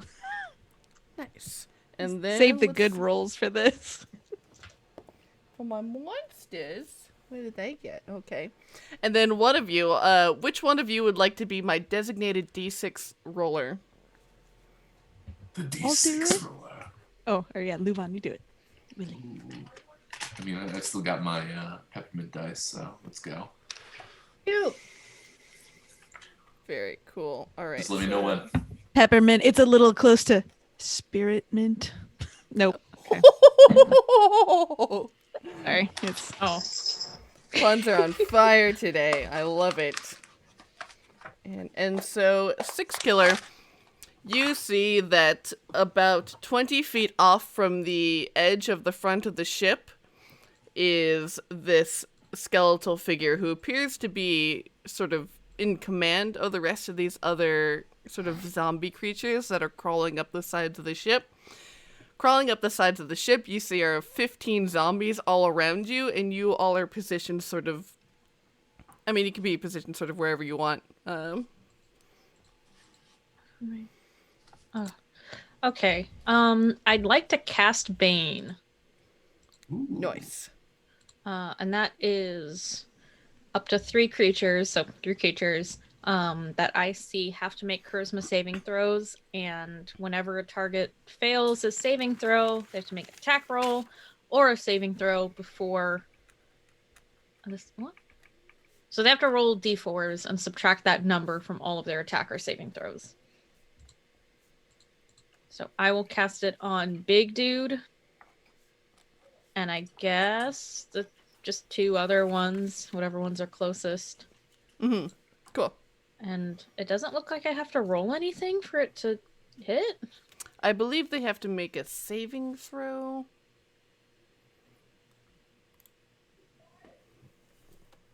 Whenever a target that fails a saving throw makes an attack roll. Yeah, so they do a saving throw. Okay. And it is... What kind of saving throw? I should say, like, at the top. What kind? Oh, charisma. Okay, got it. And... I hope what they're is not your very charismatic. Not great. That is a 13, which I believe will fail. How do I tell? They have to beat mine? Yeah, so they have to beat your DC, which is 8 plus your proficiency bonus plus your charisma modifier. Oh, let me go back to my thing. 8, that's 9, 10. What's my charisma modifier? That's, yeah, 12. So they do succeed, unfortunately. Oh, wait, all of them roll as 1? Not each 3 of them? All right. No, so the big bad evil guy, he does succeed, but the other 2 like regular zombies do fail. Mm-hmm. Okay, got something. And then from there, I guess I'll just stand in front of everybody. I don't think I have another option to do anything really. All right, and then Marrowmorn. awesome. Marrowmorn pulls out her dulcimer and she's already had it out. She's boring everyone to death with it, just like, what about this song? What about that one? And starts to pluck regret, the string she calls regret. And she's just like, I don't like I like a little black and white. I like a little gray, but I don't know. There's something about colors that just make the day. She's just like, I don't know if I have it. Just don't know if I. And then she, so she just sort of goes plunk, plunk, plunk, and like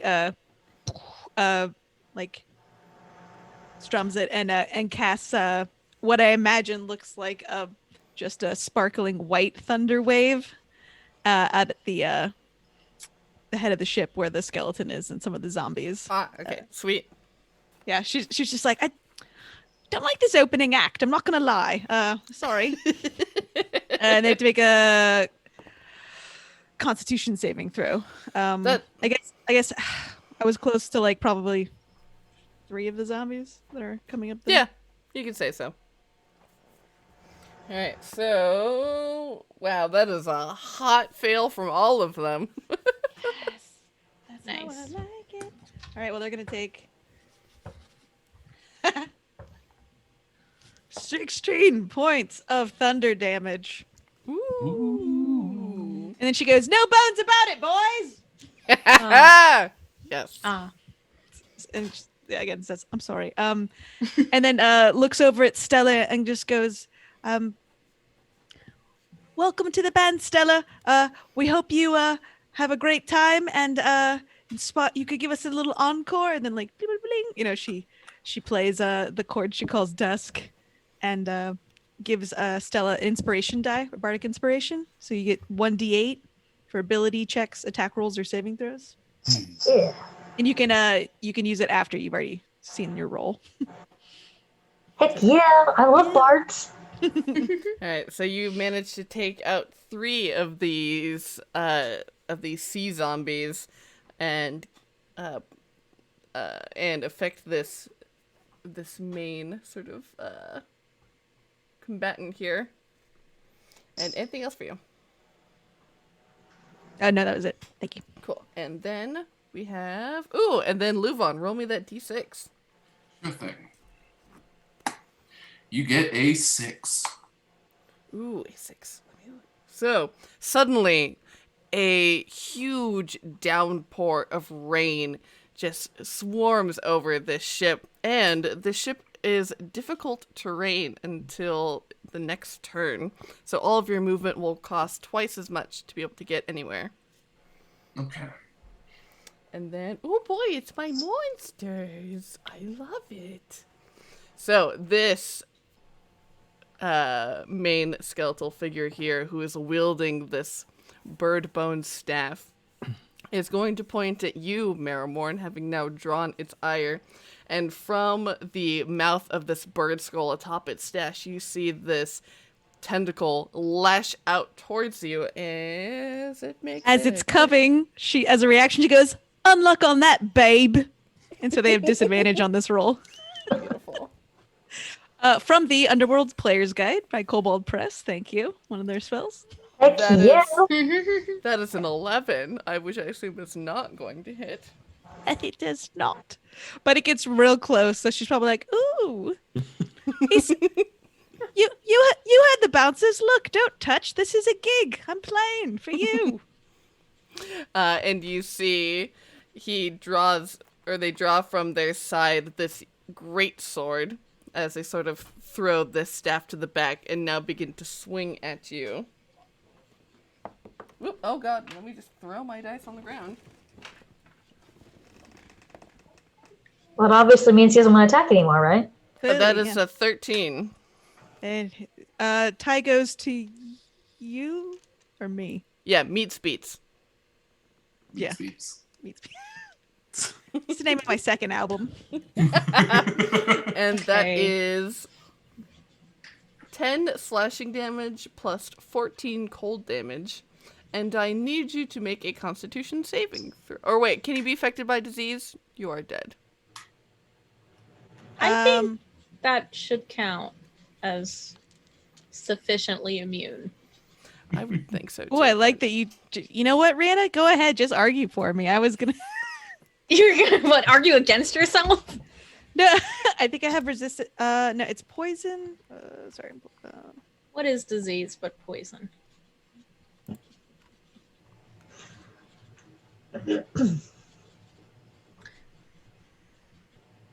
Sorry, I put it in a weird part of my. Because like if you get into like ghosts can get sick, then you're gonna have to go into like bullshit like you need chicken noodle soup for the soul. Which is on sale at Lunastar Graveside Service. I have advantage on saving rolls with disease. Okay, then yeah, So. make a constitution saving throw with advantage then. 18. Do I need to roll again? Oh, you are super good. Super, super good. After that, 24 points of damage. Yes. Okay, cool. So everyone else has seen it, but Stella, if you look over at Marrowmorn, she's starting to she's becoming monochromatic around her edges. So basically her face and her hands, which are sort of like playing, you know, like they're still full of color, but everything else is starting to get fuzzy and hard to see. So this might be dating myself, but like in Back to the Future when he's like playing the guitar and like slowly falling apart. Yeah, absolutely, yeah. Her as she gets more damage as a shade, yeah. Or yes, LuVon, do you want to say what you just told me? No. Yeah. No. yeah. But you eventually, yeah, she starts to fade. So yeah. And then more of these zombies begin to swarm on you all and some members of the crew who are on the top deck of the ship. And let's see, LuVon, you get clawed by one of these zombies. You take 6 necrotic damage as their icky fingies get all up in your nice clean fur. I do not like the icky fingies. And you see that the crew are trying to like beat them back, and you see some of them draw scimitars and are trying to just they're like capable fighters, but this is not what they want to be doing, clearly. And then LuVon, it is your turn. So all the Zombingtons are on the deck, basically. They aren't climbing up anymore. Correct. All right. I want them away from me. Well, we'll start there. So I think as LuVon kind of like shuffles to kind of get a foot out and another foot down, gets himself into a good stance and uses his bonus action to roar. So I'm using the Daunting Roar ability. So anyone who is within 10 feet of me, mostly just the Zombingtons as they were, are going to need to do a wisdom saving throw as LuVon just a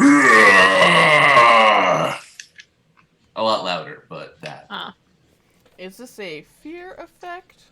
Or It is a fear effect. let's see. Let me look at my baby and see if they care about that.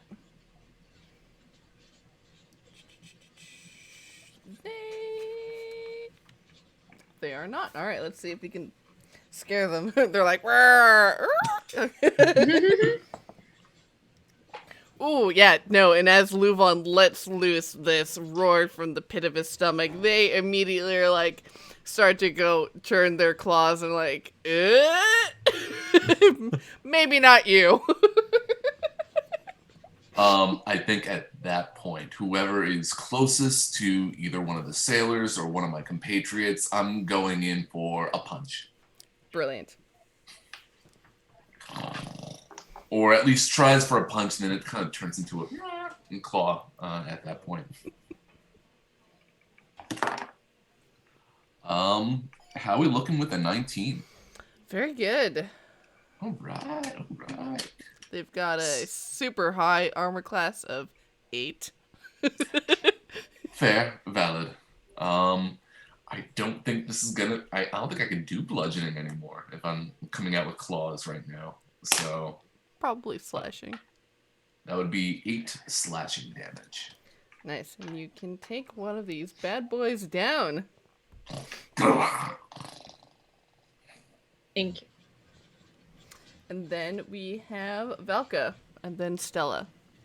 Alright, so Valka sees this big monster with like a staff with a skull on it, and he's like, I better ask for some help.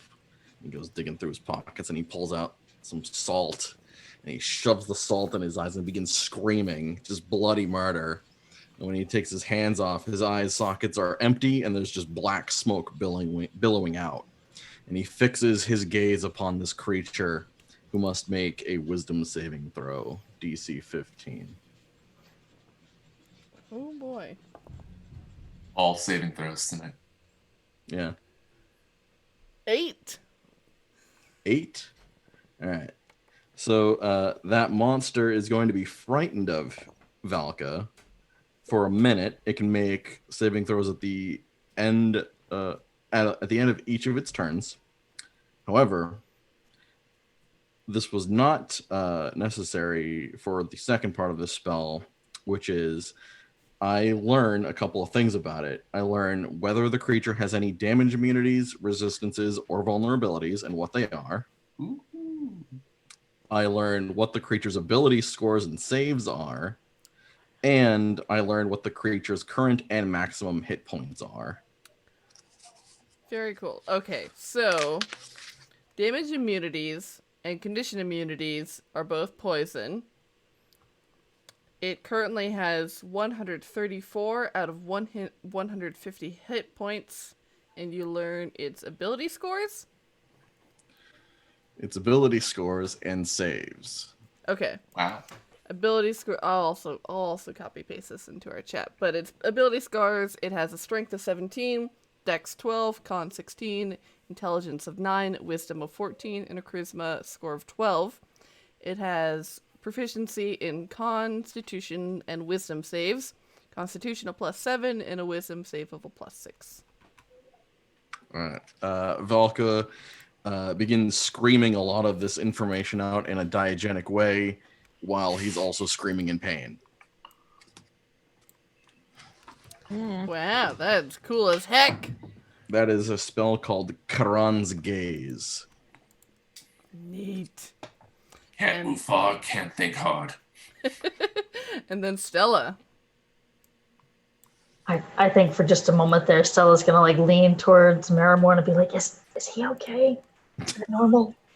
Oh no, he's definitely never okay. Oh. This is like Tuesday. So he's fine or not fine? I'll see if you need something. Don't worry. Yeah. Oh. Yeah. All right. Okay, so Stella, where's my description? Aha! So Stella's gonna slam her palms together with her wrists against her breastbone, and then move her hands straight forward and separate them out to either side. And as she does so, beneath her blacksmith apron, there's this star of bone that's in the symbol of the Ebon Star. So it would be the symbol that you guys would have seen on Hestia. And that kind of unfolds and uncurls into this wave of bones that cover her in this bone armor. And then Marrowmorn just goes, "Oh shit, I'm in love." Did you like magical girl transformation? I mean, it's a magical blacksmith transformation. Yeah, that's awesome. So she's gonna do that, and then she's gonna grab her shield, which is like a bone shield, and step between Marrowmorn and this guy with the great sword that is like trying to stab her in the face. Brilliant. And oh wait, I do have a bonus action, and I will use that. So with the bonus action, she will, let's say she's gonna slam her, because she has a gauntlet made of bones, and she's gonna hit that against her shield, and it's gonna make this kind of that kind of like shimmering pulse you see, like a mirage in a desert kind of thing, that kind of appears around her. Yeah. And that is my turn. Very cool. And all of the other crew on the ship immediately sort of start going to battle stations. You see two people are now begin to man the ballista, and you see one person who goes to the position of loading, and the other person takes the shot. And they just go wide as you see this sort of cloud of rust shoot out from the sort of loading bay of this ballista. And you see others, they pick up scimitars or hand crossbows and are trying to shoot these things. And they're able to take out, let's see how many they can get. They're able to take out one of these zombies, so that you see that there are 1, 2, 3, 4, 5, 6, 7, 8, 9, 10 of these zombies left. And then how many of us now have a rust disease from this disgusting ballista cloud? Like, Let's roll- say when roll that for cloud came tetanus. out- Oh, y'all getting lockjaw, huh? Okay. When that cloud came out, Stella was like, I haven't gotten to the ballista yet. I'm sorry. And It's only the then- first night. I didn't think we would get to this so soon. Yeah. And then, Six Killer, it is your turn. Okay, so I have a question on Thunderous Smite. Is because it says it's one bonus action, so I do that on top of my attack? Yeah, so that'll be extra damage that you roll. So you use your bonus Okay. action to cast it, and then you'll use your action to attack, and then you'll get those extra damage die. And any Okay. other ancillary effects from the spell. I guess I'll go up to big guy.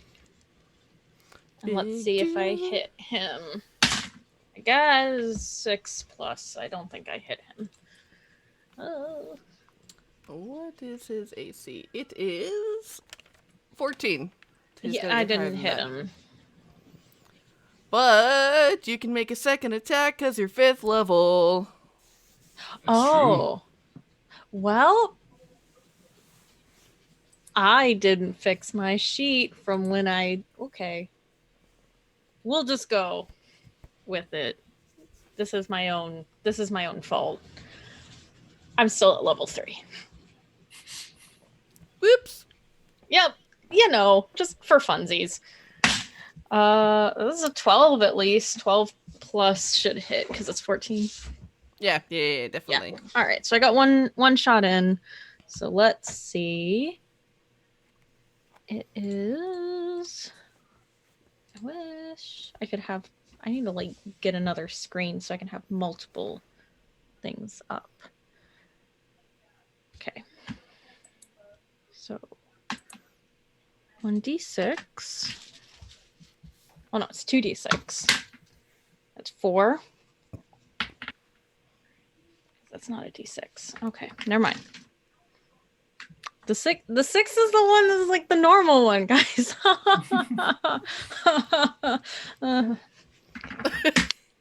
right, good. 6 and a 3, and then my one.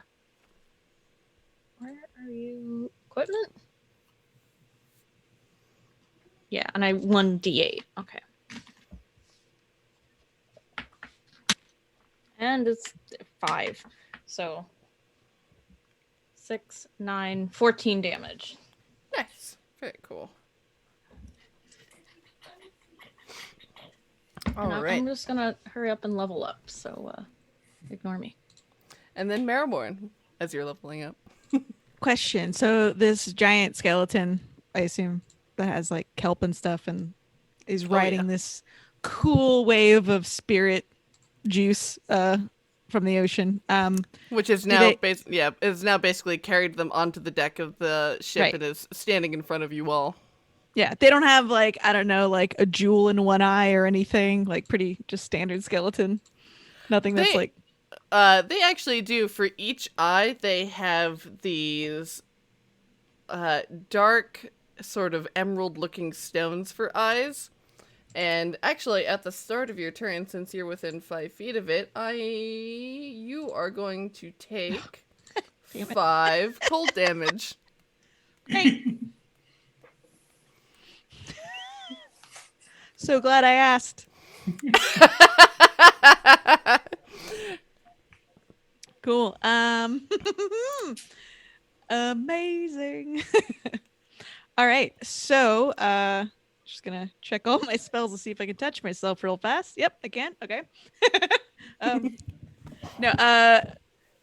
Marrowmorn's got her dulcimer out and is playing, and she looks around. She goes, "What's that? I think we have a special cameo, a special guest."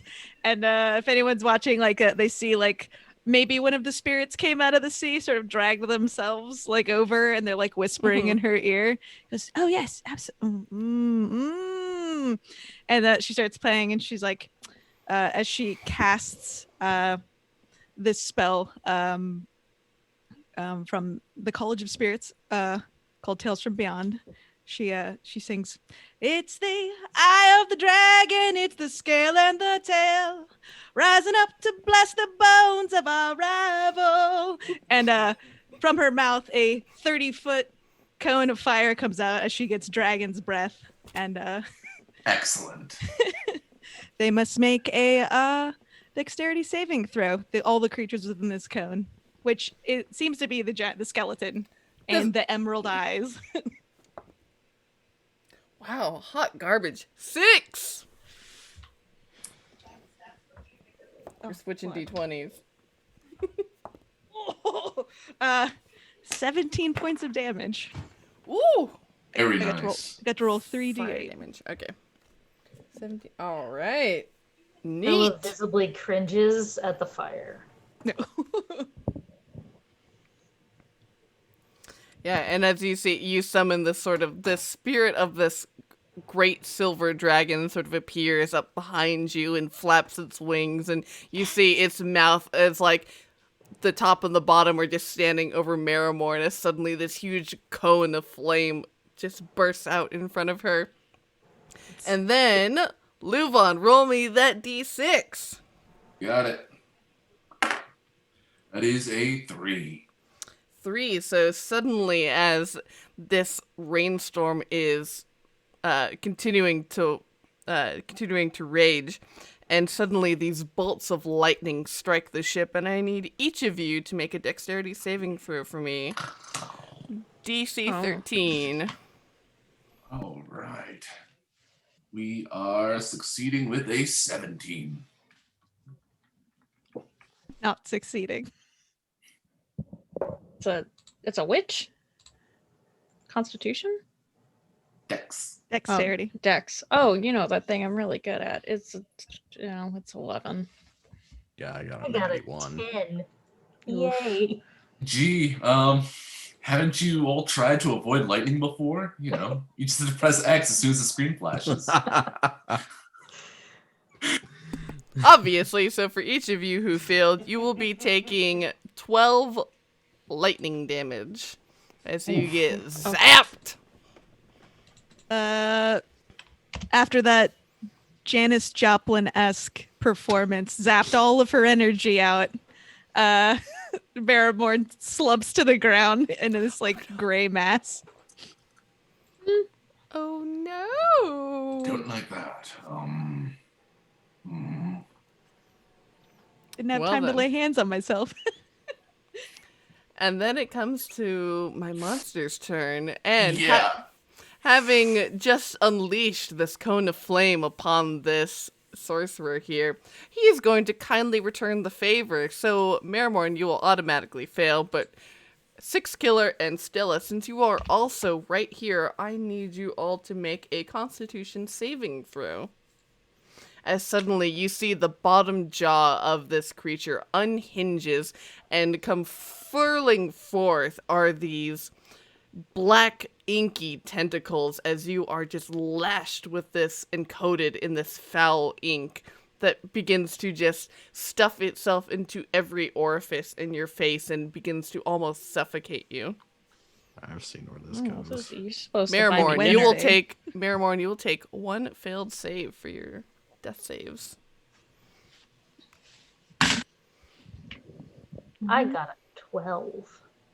I need to change my d20 again. You do. Put that one right in jail. That is a fail. I got I a. have a +6 to this. What is going on? It's just Constitution. A Constitution saving throw, so add your proficiency bonus if you're proficient in con saves. Well, which I I'm got not sure 13. paladins are. 13. That is also a fail. Oh boy, I could roll Okay. so many d8s. I'm pretty beefy though now that I chose the right level. So You'll probably have to fix your hit points because you should have max at each level. if I did it right, I have 81 hit points. That's pretty good. 8. If I'm taking max, I'm just saying. Yeah. And then for both Six Killer and Stella, you are blinded until your next turn. And Six Killer, suddenly you feel this something dark take hold of you. Stella, you are immune to this. But you, Six Killer, you begin to feel these sort of boils begin to fester and pop up onto your skin underneath your feathers, and you see little ploops of feathers poke out as these boils arise on your skin.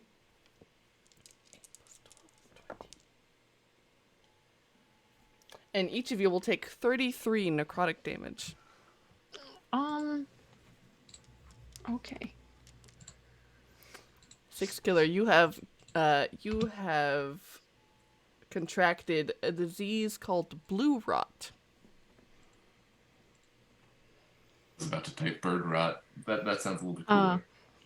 Okay, that's not great. And then it is LuVon's turn. Oh dear.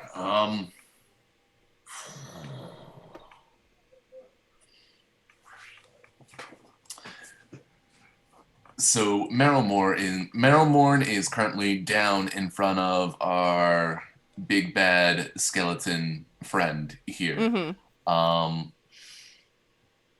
Don't like that. I do think that before anything else, LuVon will try to get over to Marrowmorn's mass and either safely pull her away or at least try to stabilize her. I think those are either of my choices here. Very cool.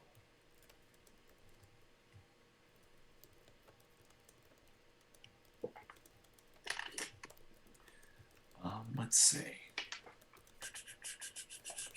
Do I have any good? No, I don't have any items. Of course I don't. Fun. Fantastic. Check her pockets. I'm sorry, what was that? Check her pockets. I check her pockets. Sorry, you don't have to. Raid the body. That's fair. Wait a minute. Yeah, just opening up her backpack really quickly. Shit. Oh, sorry. Go ahead. I was to say you do see a flask in there that is full of a red liquid. Good Or, enough. sorry, it's blue. It's blue. Oh, No, blue. no, it is red. It is red. Sorry, this is. Am I colorblind? Oh, right. Sorry, it's a gray matter. That's all you can see right now. Good Sorry. to note. Oh, It would just. I'm sorry. Oh. Popping off the cork and just like shoving that right down your throat. It was Marrowmorn's last. She coughs up. It was her last potion of heroism she got from her very first episode. Wow. Is potion of heroism just like a vape pen? What? Yeah. So I have I got him. I gained 10 temporary hit points. So does that at Oh. least? What does that do actually here, Sage? I would say it works. You're like temporarily invigorated with life again, for sure. So I have to heal myself within the next hour. I'll go back to being unconscious. Okay, cool. I think at that point, Or until you LuVon, take 10 damage. Yeah. LuVon will stick himself in front of Marrowmorn, in between Marrowmorn and Skeleton. Very cool. All right, and then Valka. Valka pulls out his trusty selenite rod and cocks it back like a Glock and points it at the skeleton monster and is going to fire off a monochromatic ray. Meow, meow. Let's see, this is 1 + 6, so 20. That definitely hits. All right, let me roll me some d6s here. 4, 12, 14. So 14 force damage.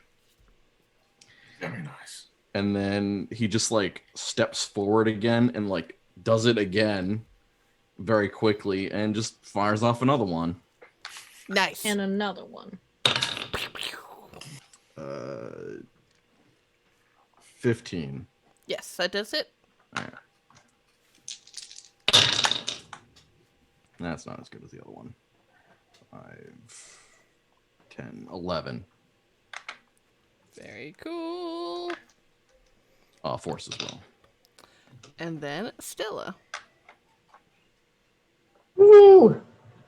All right, so obviously Marrowmorn's not doing too well. Oh, I need to read that because you said I was blinded, right? Yes. Both you and Six Killer, until the end of your next turn, you are blinded. All right.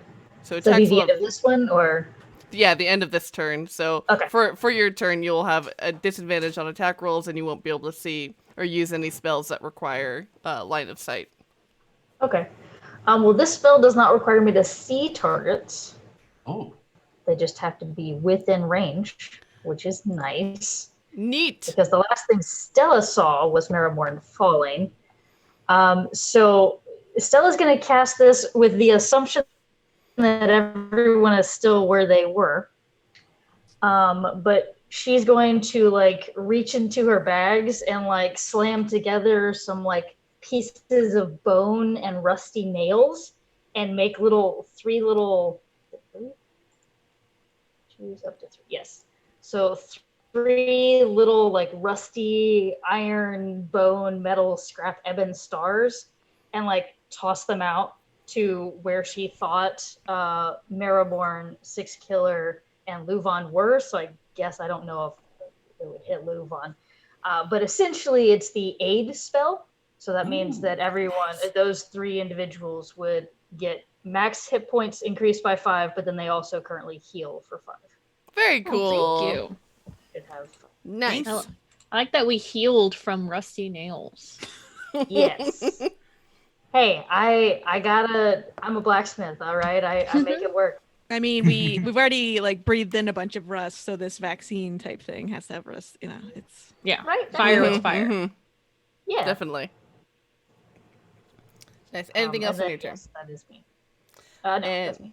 Cool. And then for my big bad boys crewing the ship, they're able to take down 2 more of these as they are able to sort of use the blunt end of their scimitars and just start knocking skulls off of these zombies. These knuckleheads. Indeed. 1, 2, 3, 4, 5, 6, 7, 8. So that there are only 8 left. And big bad boy. Ooh, what's he gonna do? So he is going to use his great sword, and he is going to go after dear LuVon here. He is going to have disadvantage on attack rolls while I'm in his sight because he's still afraid of me. He's scared. Yes. That's right. So that is a 7 + 7, so 14 to hit you.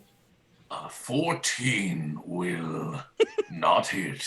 All right. Well, he's going to try again. And an unnatural 20 to hit. It's probably going to hit. That will be 12 slashing damage plus 14 cold damage, and I need you to make a Constitution saving throw, please. Unless you're also immune to disease. Yeah, we Monks, saw that monks- in chat. Yeah, monks and paladins and your immunities.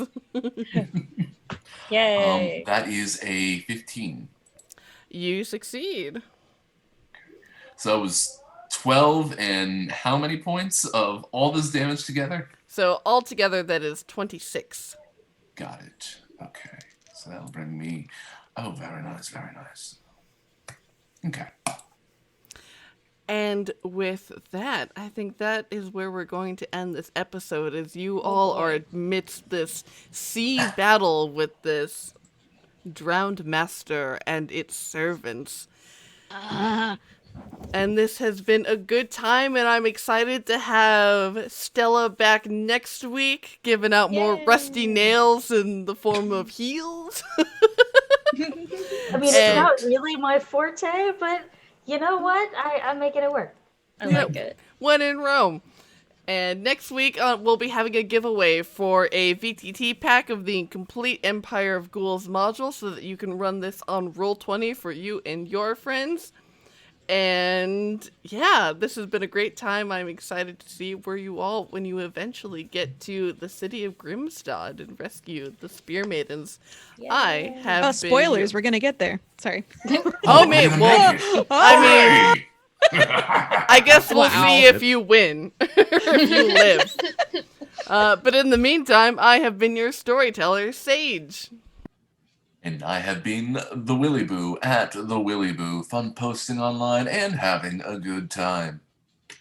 And it has been fun to have you aboard, Stella. I'm Riana. You can find me at DIY Ferret on like everything. You can also find me every other Tuesday. I play at Gamers Table's Twitch for our Star Trek stream. It's a lot of fun. It's played on Fantasy Grounds, and there's a lot of romance because it's Star Trek. We didn't go into it expecting it, but there's a lot of romance. So if you want like space romance, that's your game. I'm Matt. I've been Valka Ilford, your Shadowkai witch. You can find me on Twitter at KintaroTPC and my podcast at Curse of Lords. I don't think I have anything else to promote at this given moment, so I will pass on to Jen. Very slowly. Yeah. Hi, I've been Marrowmorn Lunar Star. Thank you again to Stella, and thank you as always to Sage for dealing with your trash children of the underworld / cemetery. You can find me on D20 Dames, all femme D&D podcasts for families, and Kat Kruger, the DM, and I just released the new adventure. I did the art for it called Child's Play. So if you want to see what your adventuring party looks like if their ages are suddenly halved, if you will, and they're let loose in a daycare center in the middle of a fantasy convention, Animal Force Adventure Con, go look for Child's Play on the DM's Guild. And thank you. And now to you, Megan, aka Stella. Awesome, thank you. Yes, I am Megan Markle. I am an editor for Kobold Press. And yeah, this was a lot of fun. This is exciting. I'm happy to have been here. And I guess I should say at least two things. You can't see it on my camera, but I have a Kobold Press hoodie. And if you like Kobold Press merch and stuff, we do have a merch site on TeePublic. And then we're also doing a giveaway right now. I think it's going on right now. I think it's koboldpress.com/contest or something like that. And that's included in that giveaway is Empire of the Ghouls. So there's the giveaway that Sage is doing next week that's got the VTT, and then we also have the Kobold Press on the website doing a giveaway as well that's got, I don't know, there's like 20 books in it, something like that. It's something crazy, so you guys should check it out. But thank you guys for having me. This is awesome, and I can't wait to punch the skeleton in the face next week. Excellent. Oh, yeah. It was great. Yes. I can't wait to see you next week. I can't wait to see everybody next week. Yeah. Oh, all right. And so we all do this thing where at the end I say, and until next time, and then we all say feast away. All right. So are we ready? And until next time, feast away! Oh, that one was so good. I love it. All right.